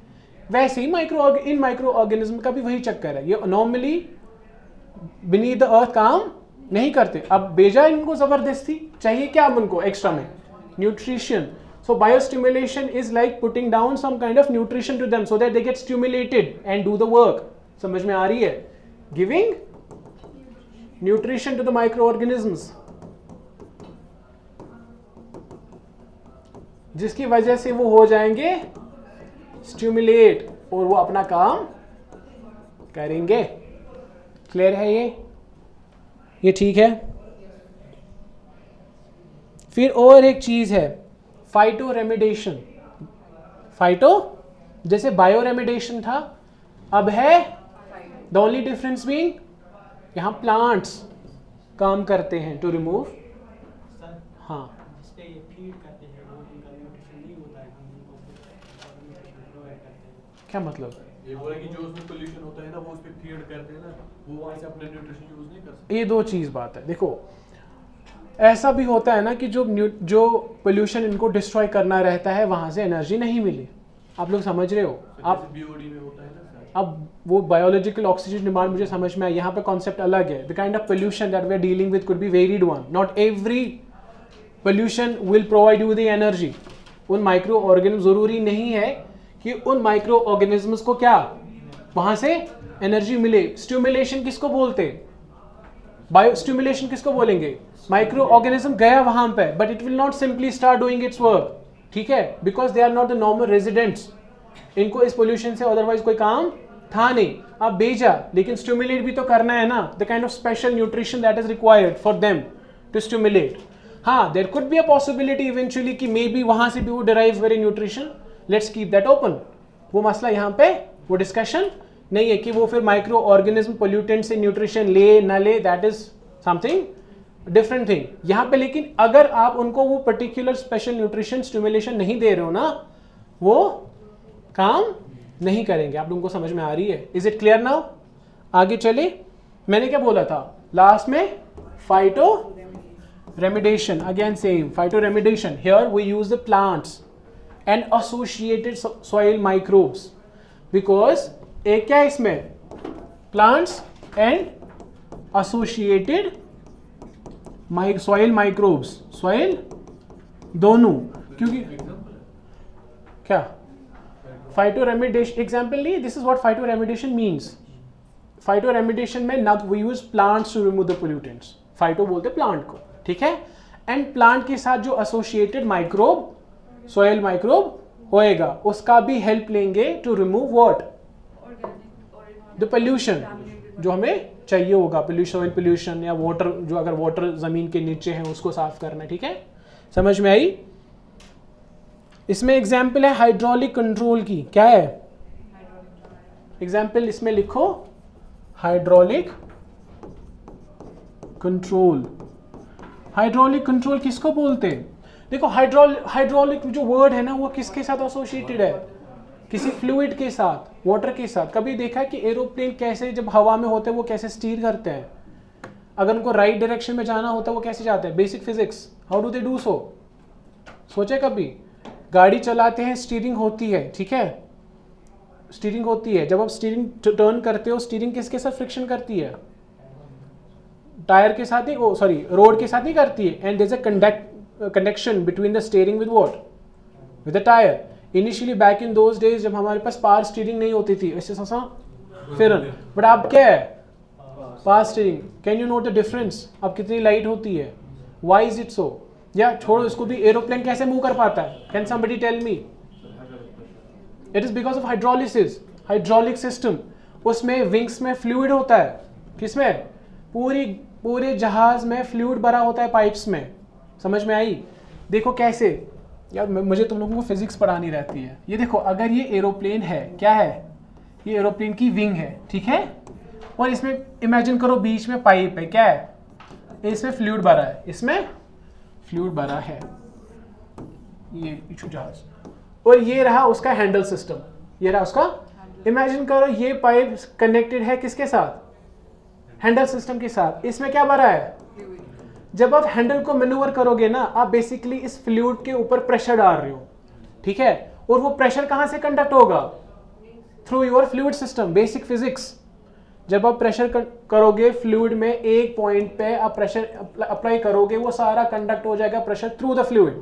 तो इस पॉइंट पर ये प्रेशर एक्सपीरियंस होती है, और फिर इस प्रेशर की वजह से whether you want to move the wing in the right direction और द लेफ्ट डायरेक्शन, आप लोगों को समझ में आ रही है? That is hydrolysis, hydraulic system. कभी कभी जहाज में ये हाइड्रोलिक सिस्टम ही फेल हो जाता है। जिस मोमेंट पे हाइड्रोलिक सिस्टम फेल होगा, उस मोमेंट पे उस बंदे के बचने के chances absolutely zero. Hydraulics is the only mechanism aeroplane का। अब मैं क्या बोल रहा था? फाइटो रेमिडेशन में हाइड्रोलिक, अब हाइड्रोलिक क्या था? हाइड्रोलिक कंट्रोल था ना। हाइड्रोलिक कंट्रोल का मतलब कुछ ना कुछ हम वाटर को कहीं ना कहीं रोक लेते हैं। आज अमरीन को इतनी नींद आ रही है, हाइड्रोलिक कंट्रोल सुनो, इसमें क्या रहता है कि जो प्लांट्स होते हैं और जो माइक्रोब्स होते हैं, because of them we do not let the contaminated water to enter the either ground water system और any clean water system somewhere close by. अगर ये प्लांट है, क्या है, इसका रूट सिस्टम है और इसके एसोसिएटेड माइक्रोब्स है, इसके साइड में क्या है, क्लीन वाटर सोर्स है या नीचे ग्राउंड वाटर है। यहां पे समझो कंटेमिनेटेड वाटर है, कंटेमिनेटेड, वी डोंट वांट कि कंटेमिनेटेड वाटर खराब किसको करे, या जो clean water source near by है। So phytoremediation is one of the ways in which this plant we take the help of this plant and make sure that कि जो contaminated water है ये इनको पोल्यूट ना करे। That is called hydraulic control. Hydraulic, we do not let the contaminated water pollute what, the surrounding clean water, simple as that। ठीक है, आगे चले। अब लास्ट वाला है बायोरेमिडिएशन हो गया। कौन कौन सा पढ़ा हमने? मेडिसिन पढ़ा, एग्रीकल्चर पढ़ा, तीसरा क्या था, इंडस्ट्रीज था, और चौथा इन्वायरमेंट। यही है, ठीक है। इन्वायरमेंट आप लिख सकते हो नहीं सारे एग्जांपल्स, ये फाइटोरेमिडिएशन, बायोरेमिडिएशन का इन्वायरमेंट, ठीक है, पोल्यूशन वोल्यूशन। और लास्ट वाला है इंडस्ट्रियल बायोटेक्नोलॉजी में शायद मैंने आपको बहुत सारी एग्जांपल्स ऑलरेडी दी थी, I will give some more examples. Detergents नहीं याद है, वही मैं बोल रहा था। हाँ, तो सुनो, अब इंडस्ट्रियल बायोटेक्नोलॉजी, इंडस्ट्रियल क्या, बायोटेक्नोलॉजी। अब इंडस्ट्रियल बायोटेक्नोलॉजी क्या होगा? जो हम इंडस्ट्री में, सिंपल, जो हम इंडस्ट्री में प्रोड्यूस करेंगे bye way of what, bye way of biotechnology would be what, industrial. अब क्वेश्चन है कि क्या प्रोड्यूस करेंगे। पहली एग्जांपल, कभी आपने बायोकैटलिस्ट का नाम सुना है? मैंने बोला था परसों, बायोमोलिक्यूल्स याद है, मैंने बोला था वो लार्जर मॉलिक्यूल्स होते हैं, है ना। तो बायो कैटालिस्ट, कैटालिस्ट किसको बोलते हैं? Which increases the rate of reaction, है ना, ये पता है ना सबको, तालुक भाई। अब बायो कैटालिस्ट किसको बोलेंगे? जो बायोटेक के थ्रू कोई कैटालिसिस, मतलब कैटालिस्ट बनाएंगे। अब इसमें एग्जांपल्स होंगे आपके एंजाइम्स, आप कोई स्पेसिफिक काइंड ऑफ एंजाइम बना रहे हो बाय वे ऑफ बायोटेक्नोलॉजी, वो क्या हुआ, बायो कैटालिस्ट। अब पता क्या, बायो कैटालिस्ट की एक अच्छी क्वालिटी क्या रहती है, जो बायो कैटालिस्ट होते हैं ना, ये बिगर मॉलिक्यूल्स होते हैं, क्या होते हैं, बिगर, और इनकी एफिशिएंसी भी उतनी ही ज्यादा होती है। Bigger molecules proportional to their efficiency. ये समझ में आई? Is it clear? कंफ्यूजन है कोई?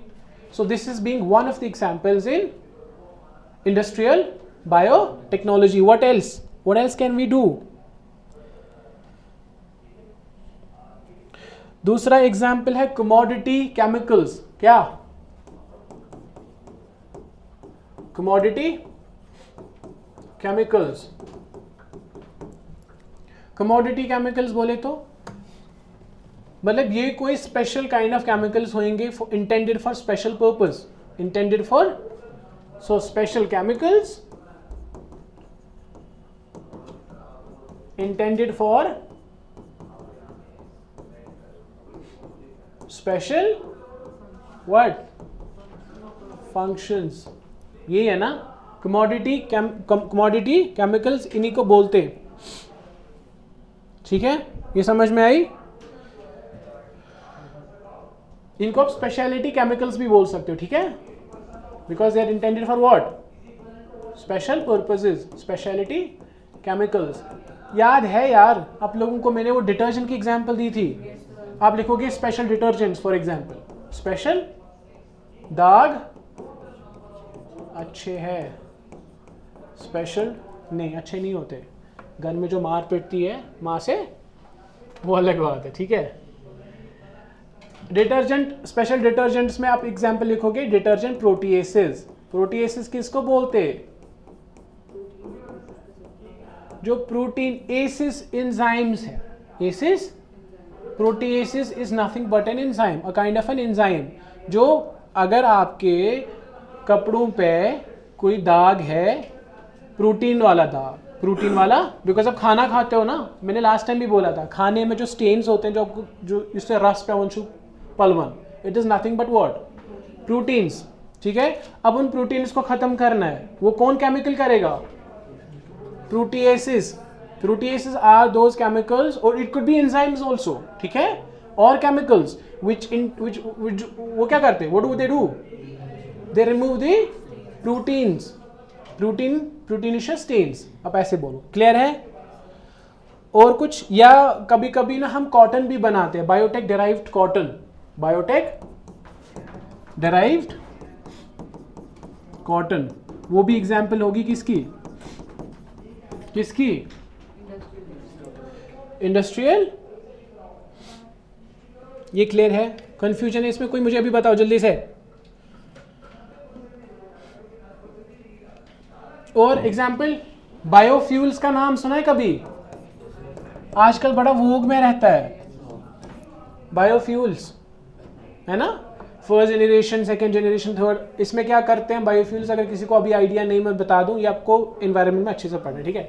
बायोफ्यूल्स में क्या करते हैं हम, इसमें जो एग्रीकल्चरल मटेरियल होता है, वेस्ट मटेरियल होता है, उनको यूज़ करते हैं, फर्मेंट करते हैं, वहाँ से एथेनॉल बनाते हैं, बायो एथेनॉल, बायोमेथनॉल, वो चीज़ें बनाते हैं, फिर वो यूज़ करते हैं किसके लिए, गाड़ियों में डालने के लिए, ठीक है, पेट्रोल के साथ, डीजल के साथ मिक्स करते हैं, ठीक है, और उससे थोड़ा पेट्रोल बच जाता है। ये समझ में आई, that can be, they can be use as fuel, it can be use as. So जो इथेनॉल हम एग्रीकल्चरल वेस्ट मटेरियल से बनाते हैं through the process of fermentation, it is to be added with what, with petrol और the diesel, गाड़ियों में। समझ में आई। हम ये जो रिलेटिंग टू जो हम पेट्रोल कितना डालते हैं, डीजल में कितना डालते हैं, गवर्नमेंट ने कौन कौन सी रेगुलेशंस लाई है इसके रिलेटेड, ठीक है, कितने परसेंटेज होनी चाहिए, कभी E20 का नाम सुना है, वो सब, ये बेसिकली सारा आपको कहाँ पढ़ना है, इन्वायरमेंट में, वो सर आपको अच्छे से समझाएंगे। इसकी अपनी पॉलिसीज, नेशनल बायोफ्यूल पॉलिसी 2018, वो सारा किस में है। But my intention right here is what, मैं आपको बोल रहा हूँ biofuels basically is nothing but, अब कैसे, आप तो मुझे बोलोगे सर एग्रीकल्चर वेस्ट की तो बात है, उसमें फर्मेंटेशन करेंगे, जैसे हम अल्कोहल बनाते हैं, इसमें कौन सी बायोटेक्नोलॉजी लाई आपने, आप ये पूछ सकते हो ना क्वेश्चन, लेकिन आप पूछ ही नहीं रहे हो। बताओ, मैंने बोला बायोटेक्नोलॉजी के बहुत सारे जनरेशंस है। पहली जनरेशन में हम फूड, जो एग्रीकल्चर का फूड था ना, वो भी यूज करते थे, मेज शीट यूज करते थे, व्हीट शीट यूज करते थे, समझ में आई, वो क्या था अदरवाइज फूड। पहली जनरेशन बायोफ्यूल में हम एग्रीकल्चर फूड ही यूज करते थे, समझ में आई। सेकेंड जनरेशन में हमने सीखा नहीं भाई फूड तो नहीं यूज कर सकते, वो तो गड़बड़ हो जाएगी, फिर हम वेस्ट यूज करना स्टार्ट किए। अब वहां पता चली नहीं ये भी काफी नहीं है, फिर हमने थर्ड जनरेशन से आगे बायोटेक्नोलॉजी का यूज किया।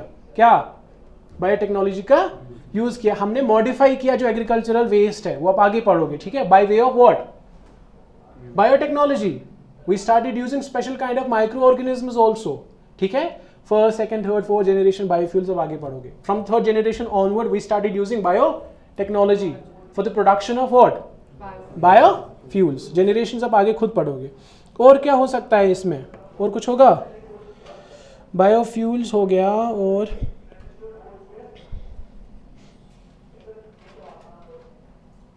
I think this should be it, ठीक है। अब मैं एग्जाम्पल देता हूं आपको कि ये जो इंडिया में मार्केट है बायो इसका, इंडस्ट्रीज का, इंडस्ट्रियल बायोटेक्नोलॉजी का, इट इज अराउंड $58 बिलियन। कितना, 58 बिलियन इकोनॉमी इसकी, इंडस्ट्रियल बायोटेक्नोलॉजी की। मैं आपको एक रेफरेंस दूंगा, ये लिखो, मैं आपको रेफरेंस दूंगा। We are done with what, the first section, we are done with, if you guys know, we are done with the introduction and the basics of biotechnology, the applications, and we shall move to the next. कौन सा वाला, the government. Please understand, government initiatives इतना important है जितना oxygen आपका, माँ कसम, ठीक है, बिकॉज इसमें से परसों कुछ दिन पहले एक नई पॉलिसी आई जो मैं पढ़ाऊंगा बायोटेक्नोलॉजी के रिलेटेड, वेरी रीसेंट पॉलिसी, 4 कि 5 दिन पहले की बात है, ज़्यादा नहीं है, समझ में आ रही है। ये दूसरा वाला सेक्शन बहुत ज़्यादा इंपॉर्टेंट है, तीसरे वाले सेक्शन से तो इंपॉर्टेंट है, रिकॉम्बिनेंट डीएनए टेक्नोलॉजी से भी इंपॉर्टेंट है, ठीक है। ये दूसरा वाला सेक्शन मेंस ओरिएंटेड है। तो चले आगे, ये हो गया clear. The next initiative being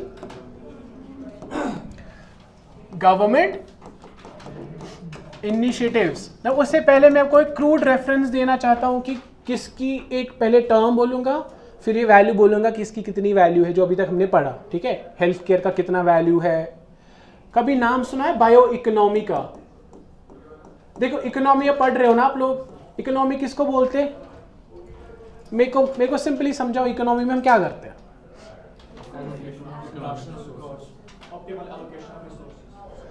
optimal allocation, आगे चलो। और इकोनॉमिक्स की जो फिगर हमें आगे ना आगे वो मगर जल्दी आना इस बार, है सर नीचे से हाँ।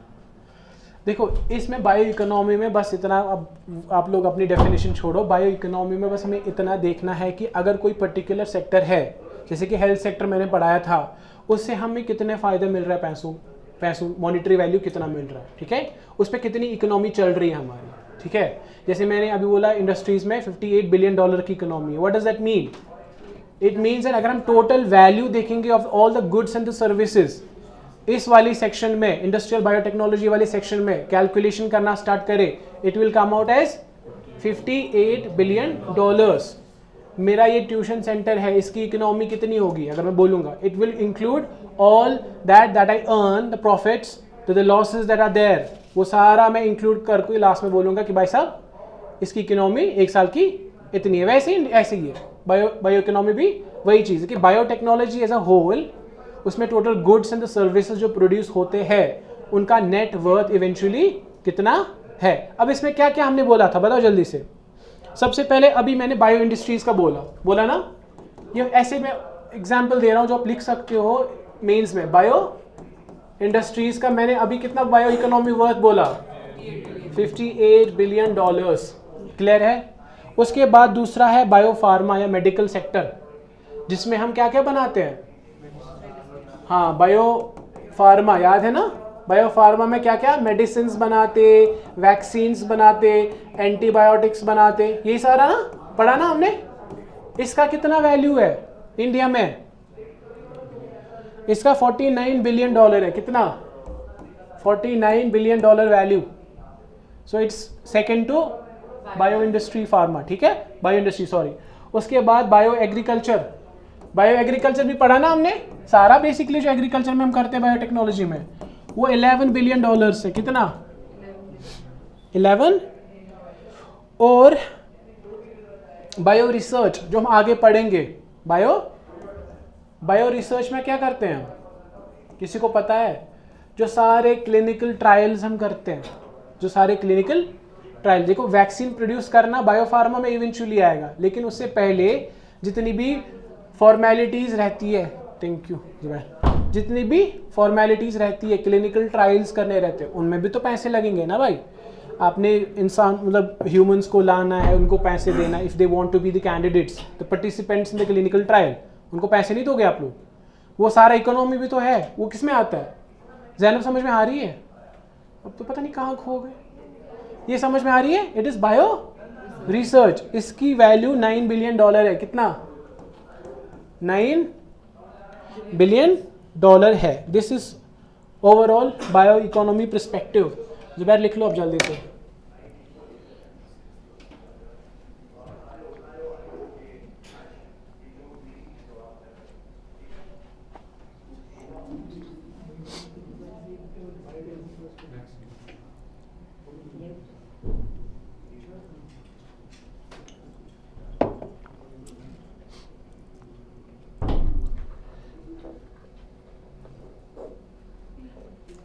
लिखा?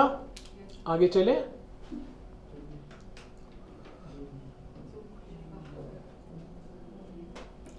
चलो अब हम पढ़ेंगे थोड़ा सा गवर्नमेंट इनिशिएटिव्स, अगर ये हो गया हो आप लोगों का तो।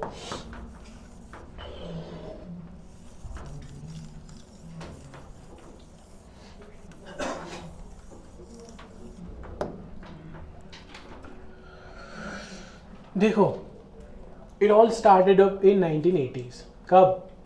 It all started during 1980s. मैंने 80s लिखा अभी, मैं बस बता रहा हूँ.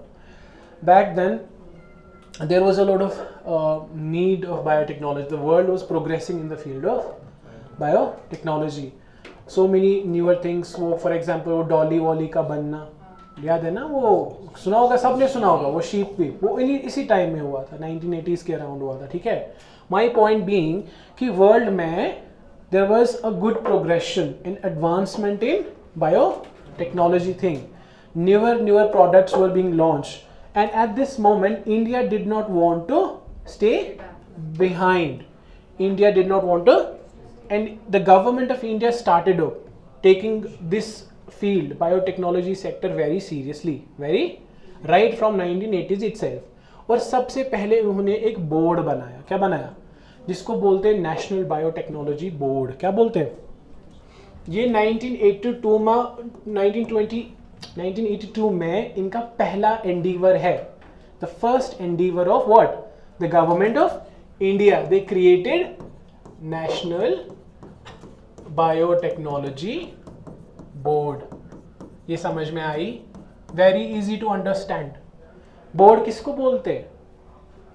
जिसमें 5-6 बंदे बैठेंगे, डेलिब्रेशंस करेंगे किसी चीज़ के रिलेटेड, और आगे फिर अपनी इंफॉर्मेशन या रिकमेंडेशंस करनी करेंगे. ये होता है ना बोर्ड शायद. So what could have been the function, you know, the modus operandi. Modus operandi किसको बोलते हैं? द बेसिक रोल, वही जो भी इनको करना रहेगा. ठीक है. Modus operandi of this national biotech board. The idea was कि अगर दुनिया में सारी जगह पे हर कोई कंट्री अपने अपने लिए बायोटेक्नोलॉजी इंस्ट्रूमेंट्स बना रही, लैब्स बना रही, ठीक है, फैसिलिटीज बना रही, तो हम क्यों ना. तो the focus of national biotechnology board was to create indigenous technologies, was to create indigenous technologies या कैपेबिलिटीज, लिखो जो भी capabilities in the sector of biotechnology. ये समझ में आई? What is indigenous? Indigenous means अपना. ठीक है. Domestic. So this was the idea of what? Because it was emerging as a new discipline, right? Biotechnology has started emerging as a new, so we wanted to create something of our own. कभी notice किया है जब इन्होंने देखा होगा कि world में डॉली आई, हर कोई कंट्री कुछ ना कुछ अपना दिखा रही है, तो इंडिया का इंकरेजमेंट किस चीज की ओर हुआ? पहले ये होगा कि हम इंपोर्ट करें टेक्नोलॉजी, कि हम खुद से बनाए. Even we want to make our own statement to the world. That was the kind of intention. भाई साहब, हम भी स्टार्ट हो रहे हैं आपकी फील्ड में, हम भी अपनी टेक्नोलॉजीज बनाएंगे. That was national technology board initially 1982. However, it fell short. It fell short of the expectations. Why? Because when you create a simple board having 5 or 6 members, it cannot suffice the entire need of the country. 5 लोग बैठ के क्या ही decide करेंगे? आप लोग समझ में आ रहे हो? Imagine having a simple board 5, 6, 7 बंदों का, एंड उनको हम बोल रहे हैं कि आप पूरा बायोटेक्नोलॉजी वाला सेक्टर देखो कंट्री का.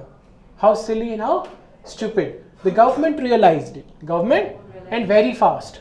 And they were like कि बोर्ड को हटाते हैं, हम पूरा एक डिपार्टमेंट ही बनाएंगे. We will have some other people on board, उनका अपना बोर्ड होएगा अंदर से, लेकिन we will involve other people also.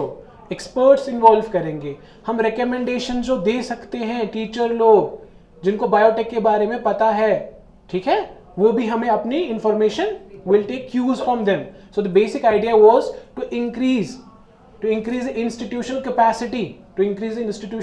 capacity. Therefore, they replaced the board with a newer institution, basically the department. क्या? उन्होंने एक अलग से अपना, imagine अगर यहाँ पे मेरा साइंस एंड टेक का डिपार्टमेंट होता, मैं अपने लोग रखता. समझ में आई? दूसरों के साथ मैं झगड़े नहीं करता. ठीक है. That is the kind of, समझ में आई? 1986 में क्या आया फिर? Department of biotechnology. Now this is still persistent. ये अभी भी काम करता है. इसको हम शॉर्ट फॉर्म में लिखते हैं DBT. क्या लिखते हैं? अभी जैनब देखेगी डीबीटी है कि नहीं, ठीक है। क्या है? Department of bio. So what was now the modus operandi of department of biotechnology? पहला क्या? Promoting research in life sciences. Promoting, क्या लिखूंगा मैं? Promoting research in life. Now this was for the first time where they decided that we need to do the research, not just focusing on indigenous technologies.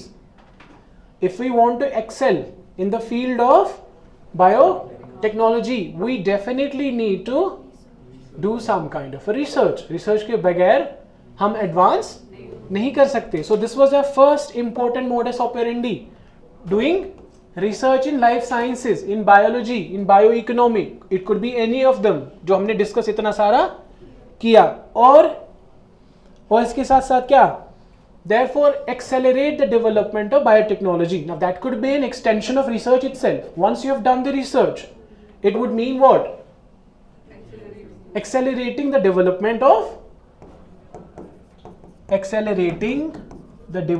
of biotechnology.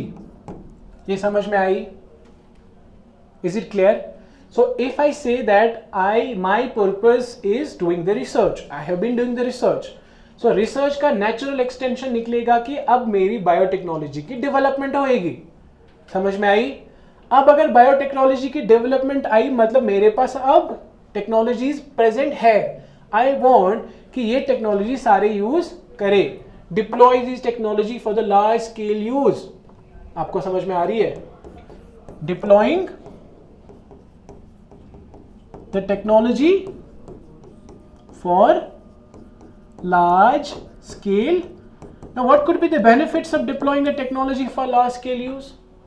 आपने कोई research की, आपको technology आपने बनाई, अब आपको technology को test भी तो करना है ना. You have to see whether this technology is worth it. और वो कहाँ पे करोगे? अपने घर में, अपनी कंट्री में. You will deploy the technology to different sectors. Industry को बोलोगे हमने आपके लिए ये बनाई, ले लो, चेक कर लो वेदर दिस इज गुड. और एग्रीकल्चर को टेक्नोलॉजी दी, अब उन सेक्टर्स का अपना फायदा होएगा बायोटेक्नोलॉजी में. फिर इवेंचुअली अगर कोई खराबी निकली, they can give you the feedback, they can give you the. So this is the kind of thing biotechnology department is concerned.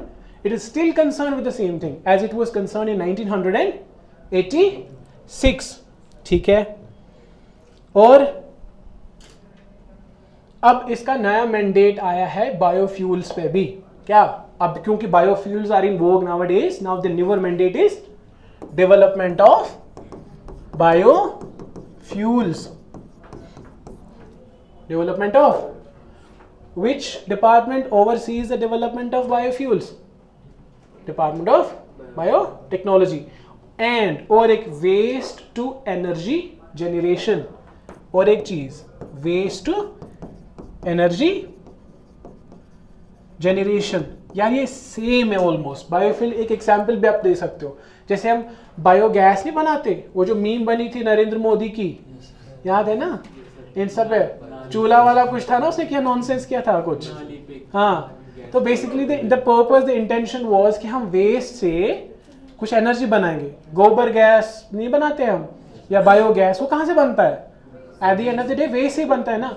तो इस टेक्नोलॉजी पे भी वर्क करना. किस पे? कि we should have certain technologies which can help us create energy out of waste. These are the modus operandis of Department of.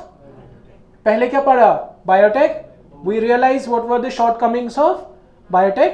Then we went into Department of. अब तीसरा लिखो, ये लिखा ये National Center for Microbial Resources. क्या? National Center for Microbial Resources.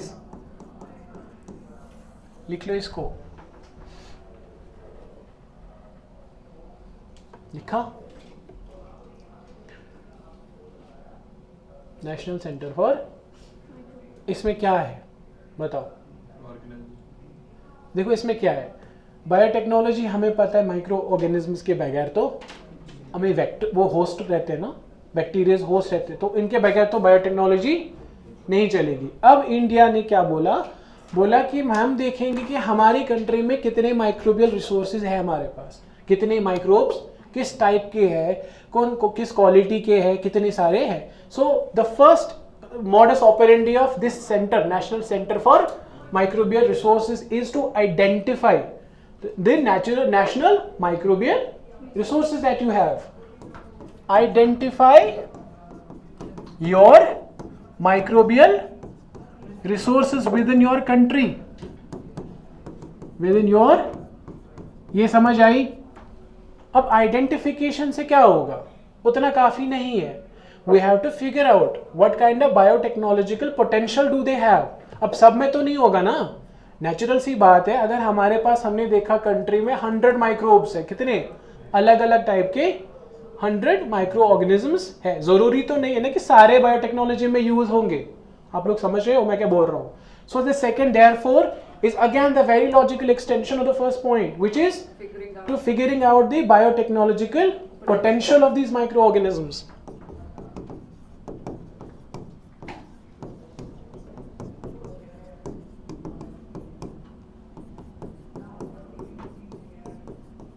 ये समझ में आई? This is what? This is national centre for microbial. अभी हमने बस 3 इनिशिएटिव्स पढ़े, कौन कौन से?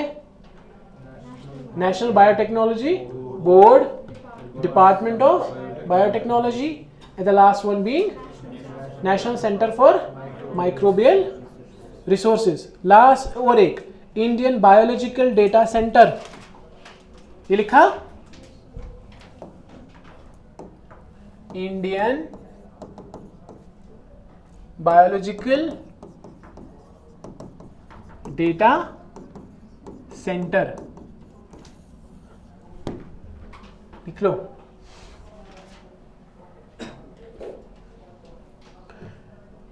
अब Indian biological data centre IBDC, ये है ना, जरा मैं सही बोल रहा हूं ना? IBDC, इसमें पता क्या करते हैं, इसमें जितना भी बायोलॉजिकल रिसोर्सेज है उनका हम रेपोजिटरी बनाते हैं। क्या बनाते हैं? रेपोजिटरी किसको बोलते हैं? जैसे लाइब्रेरी नहीं होती है, जैसे हम लाइब्रेरी में क्या रखते हैं, सारी बुक्स। रेपोजिटरी वही वर्ड है basically, it's like collection of what you intend to collect, ठीक है? Repository of life science data, क्या? रेपोजिटरी ऑफ स्टोर हाउस, किसी ने सही बोला, अगर याद नहीं रहेगा तो स्टोर हाउस, ठीक है? Of all life science data, जितना भी आपकी कंट्री में डेटा है relating to life sciences, it could be the plant, animals, microbes intended to be used for biotechnological purposes, वो सारा डेटा या अभी तक हमने क्या रिसर्च की है उसका सारा डेटा, वो सारा रखते हैं हम यहाँ पे इंडियन बायोलॉजिकल डेटा सेंटर में। आप लोगों को पता है ये कहाँ पर है? कोलकाता में? नहीं, देखो मुझे एग्जैक्टली तो नहीं पता, पर इतना पता है क्योंकि ये रीजनल सेंटर ऑफ बायोटेक्नोलॉजी में हाउसेस है, तो रीजनल सेंटर फरीदाबाद हरियाणा में, तो आई एम प्रीटी श्योर ये वाला भी कहाँ पे होगा, जरा चेक मारो। Since it is situated in regional center for biotechnology, which I know is in Faridabad Haryana, अब क्योंकि ये वहीं पर मतलब उसी के साथ अटैच है, तो मुझे लगता है ये भी हरियाणा में ही होना चाहिए। हरियाणा में ही है क्या फरीदाबाद? सो ये याद रहा, ये है, it lies within the same building जहां पे रीजनल सेंटर फॉर बायोटेक्नोलॉजी है। अनदर थिंग, क्या?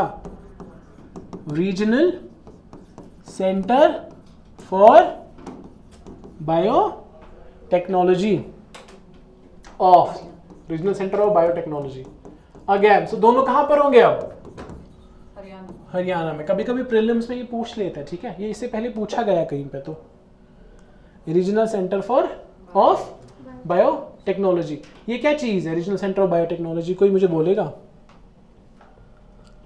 बोलो जल्दी से, कौन मुझे बोलेगा?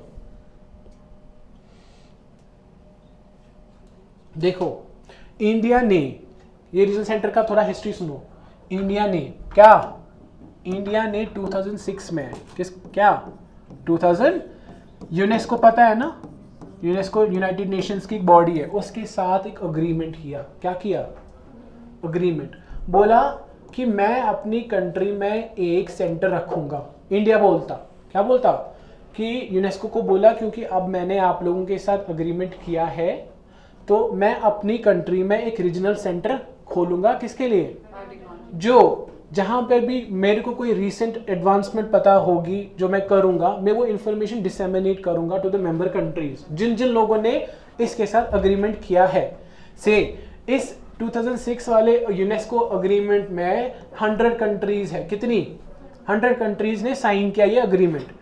तो इंडिया ने अपना हर किसी कंट्री को अपनी कंट्री में एक रीजनल सेंटर खोलना है बायोटेक्नोलॉजी का। वहां पे वो सारी अपनी इंफॉर्मेशन रखेगा। फिर इंडिया को से फॉर एग्जांपल ब्राजील से चाहिए कोई इंफॉर्मेशन, वो सीधे किसके पास जाएगा? वहां के रीजनल सेंटर के पास, और वो इंफॉर्मेशन ब्राजील को देनी पड़ेगी। समझ में आ रही है? ये है the role of regional centre of biotechnology. What would you write about it? क्या लिखोगे इसमें? क्या लिखोगे? Disseminating knowledge, disseminating knowledge, disseminating knowledge about biotechnology to member countries. Is it not right? To member countries, यही बोला ना मैंने पहले। And in fact even providing research facilities. Say for example a member from Brazil wants to do some work here in this regional center, you cannot say no. He wants to do research because he has seen that you have done something good about your research. He wants to be a participant in your research, you cannot say what? No. So participating in research as well as teaching also.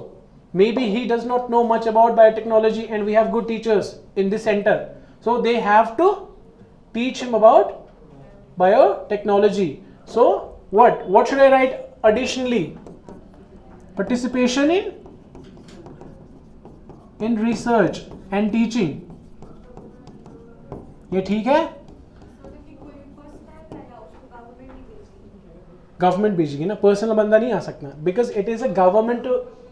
It's a जो 2006 में UNESCO के साथ agreement हुआ ना, it is government ऐसा agreement. Government ही अपने members भेजी, कल को मैं नहीं जा सकता भाई मेरे को ले लो, ऐसा नहीं होता। ठीक है, आपको समझ में आ रही है? जैसे हर किसी इंस्टीट्यूशन में आपको एडमिशन लेना रहता है, फिर जब आपको एडमिशन मिलता है तो आपको पर्क्स मिलते हैं। मतलब यहाँ पे अपनी एडमिशन लिया, आपको क्या पर्क मिला? ऑनलाइन फैसिलिटी, आप क्लासेस दे सकते हो। वो इंस्टीट्यूट ऐप नहीं मिली आप लोगों को, तो वैसी बात है, किसी दूसरे बंदे को मिलेगी? बाहर के नहीं मिलेगी। तो समझो ये रीजनल सेंटर ऑफ बायोटेक्नोलॉजी है। ठीक है, अब इस इंस्टीट्यूट ने किया है कोलैबोरेशन विद से फॉर एग्जांपल स्काई के साथ। ठीक है, स्काई वाला बंदा यहाँ आएगा, उसको एक्सेस मिलेगा कि नहीं मिलेगा? मिलेगा, because we have collaborated with the sky institute. आप लोगों को समझ में आई? दूसरे किसी इंस्टीट्यूट को कोलैबोरेशन नहीं मिलेगी, तुम लोगों को पिटेगी, तुम दोनों को। हाँ, मैंने क्या? ठीक है, हो गया ये clear? This was what? Regional centre for.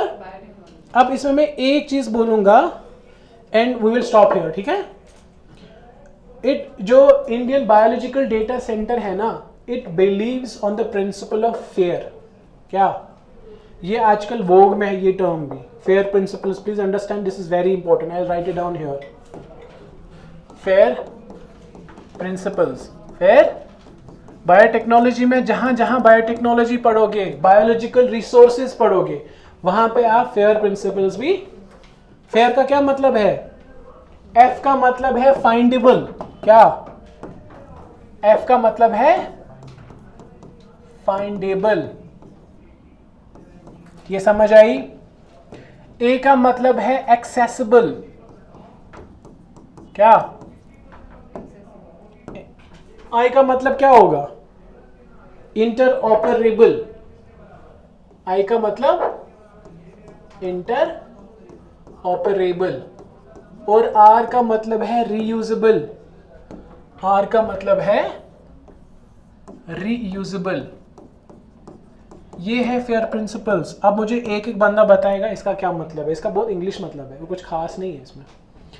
करो करो तुम लोग नींद, बताओ जल्दी से। फाइंडेबल क्या होगा? फेयर प्रिंसिपल्स फाइंडेबल क्या होगा? ये इन कॉन्टेक्स्ट तो नेशनल बायोलॉजिकल डेटा सेंटर की मैं बात कर रहा हूँ, ठीक है, जहाँ पे सारा रेपोजिटरी ऑफ बायोलॉजिकल डेटा है। Findable means that if you want to find any information, could it be 1980s की, 90s की, 2000 की, you'll be able to actually search and find the data that you require, the relevant data that is of your need, you'll be able to find, ठीक है। accessible का मतलब है कि you have access, मतलब you are given the permission, otherwise it would become the findable only. accessible का मतलब है you have the permission of accessing the resources. So ऐसा भी नहीं होना चाहिए कि कल को कोई एक्सपर्ट होगा यहाँ पे, जैसे आपने बोला था, कोई प्राइवेट एक्सपर्ट है who knows a lot about biotechnology, who has a potential to create newer technologies, और वो जाएगा, उसको पुरानी इंफॉर्मेशन चाहिए for the research, and we know that he has a potential of creating a very disruptive technology in the biotechnology, बहुत जबरदस्त चीज। अब जाएगा वो कहाँ पे? बायोलॉजिकल डेटा सेंटर के पास। ये लोग बोलेंगे हम नहीं देते, हम अपने गवर्नमेंट बंदों को देते हैं। आप लोग समझ रहे हो? या जिनके साथ हमने कोलैबोरेशन की है उनको देंगे। Now it will not be what accessible then. आप लोग समझ में रही हो? सो दिस फेयर प्रिंसिपल बोलता है कि if there is somebody an expert who can utilise the knowledge to produce some kind of a technology, who has the potential, you should be able to give him the access, you should be able to provide him with what, the data that is there, otherwise data का क्या करना है? समझ में आ रही है आप लोगों को? What is interoperable? interoperable का सिंपल मैं ऐसे समझूंगा, मैं और मेरा दोस्त, ठीक है, वो मेरे को व्हाट्सएप टेक्स्ट करता है संस्कृत में और मैं उसको वापस टेक्स्ट करता हूँ पर्शियन में। ना उसको पर्शियन आती है संस्कृत, ना मेरे को आती है। उसको संस्कृत आती है because he apparently sends text via Sanskrit. उसको संस्कृत आती है लेकिन पर्शियन नहीं आती है। मेरे को पर्शियन आती है, संस्कृत, वो मेरे को टेक्स्ट कर रहा है संस्कृत में, मेरे को समझ में आएगी, और मैं कर रहा हूँ उसको समझ में आएगी। Though we are communicating, but is it worth it? इसी को बोलते हैं इंटर ऑपरेबल। क्या मतलब? इंटरऑपरेबल मतलब होता है कि अगर मैं अपना डेटा किसी को भेज रहा हूं बायोलॉजिकल डेटा सेंटर से, they should be able to actually look at it, understand it and take notes out of it. That is what interoperable. So the data should be in a language, it should not be a complex one, it should be in a very lucid language, या plus जिस format में data को actually रखा जाना चाहिए, जो United Nations बोलता, जैसे वर्ल्ड में रखते जिस डेटा, जिस वे में बायोलॉजिकल डेटा रखा जाता है वैसे ही रखना है। आप लोगों को समझ में, उसी फॉर्मेट में, actually to be very simple, उसी फॉर्मेट में। लास्ट में क्या है? हाँ, रीयूजेबल क्या मतलब होगा? हाँ, एक तो पेटेंट वैसा नहीं है, plus it can be used again and इसकी क्वालिटी नहीं गिरनी चाहिए ओवर टाइम। आप लोगों को समझ में आ रही है? वो होगा क्या? सारा फेयर प्रिंसिपल्स। कल हम गवर्नमेंट इनिशिएटिव्स के साथ ही है। कल आधा क्लास फिर से किस में जाएगा? फिर आधा क्लास टेक्नोलॉजिकल एडवांसमेंट्स में।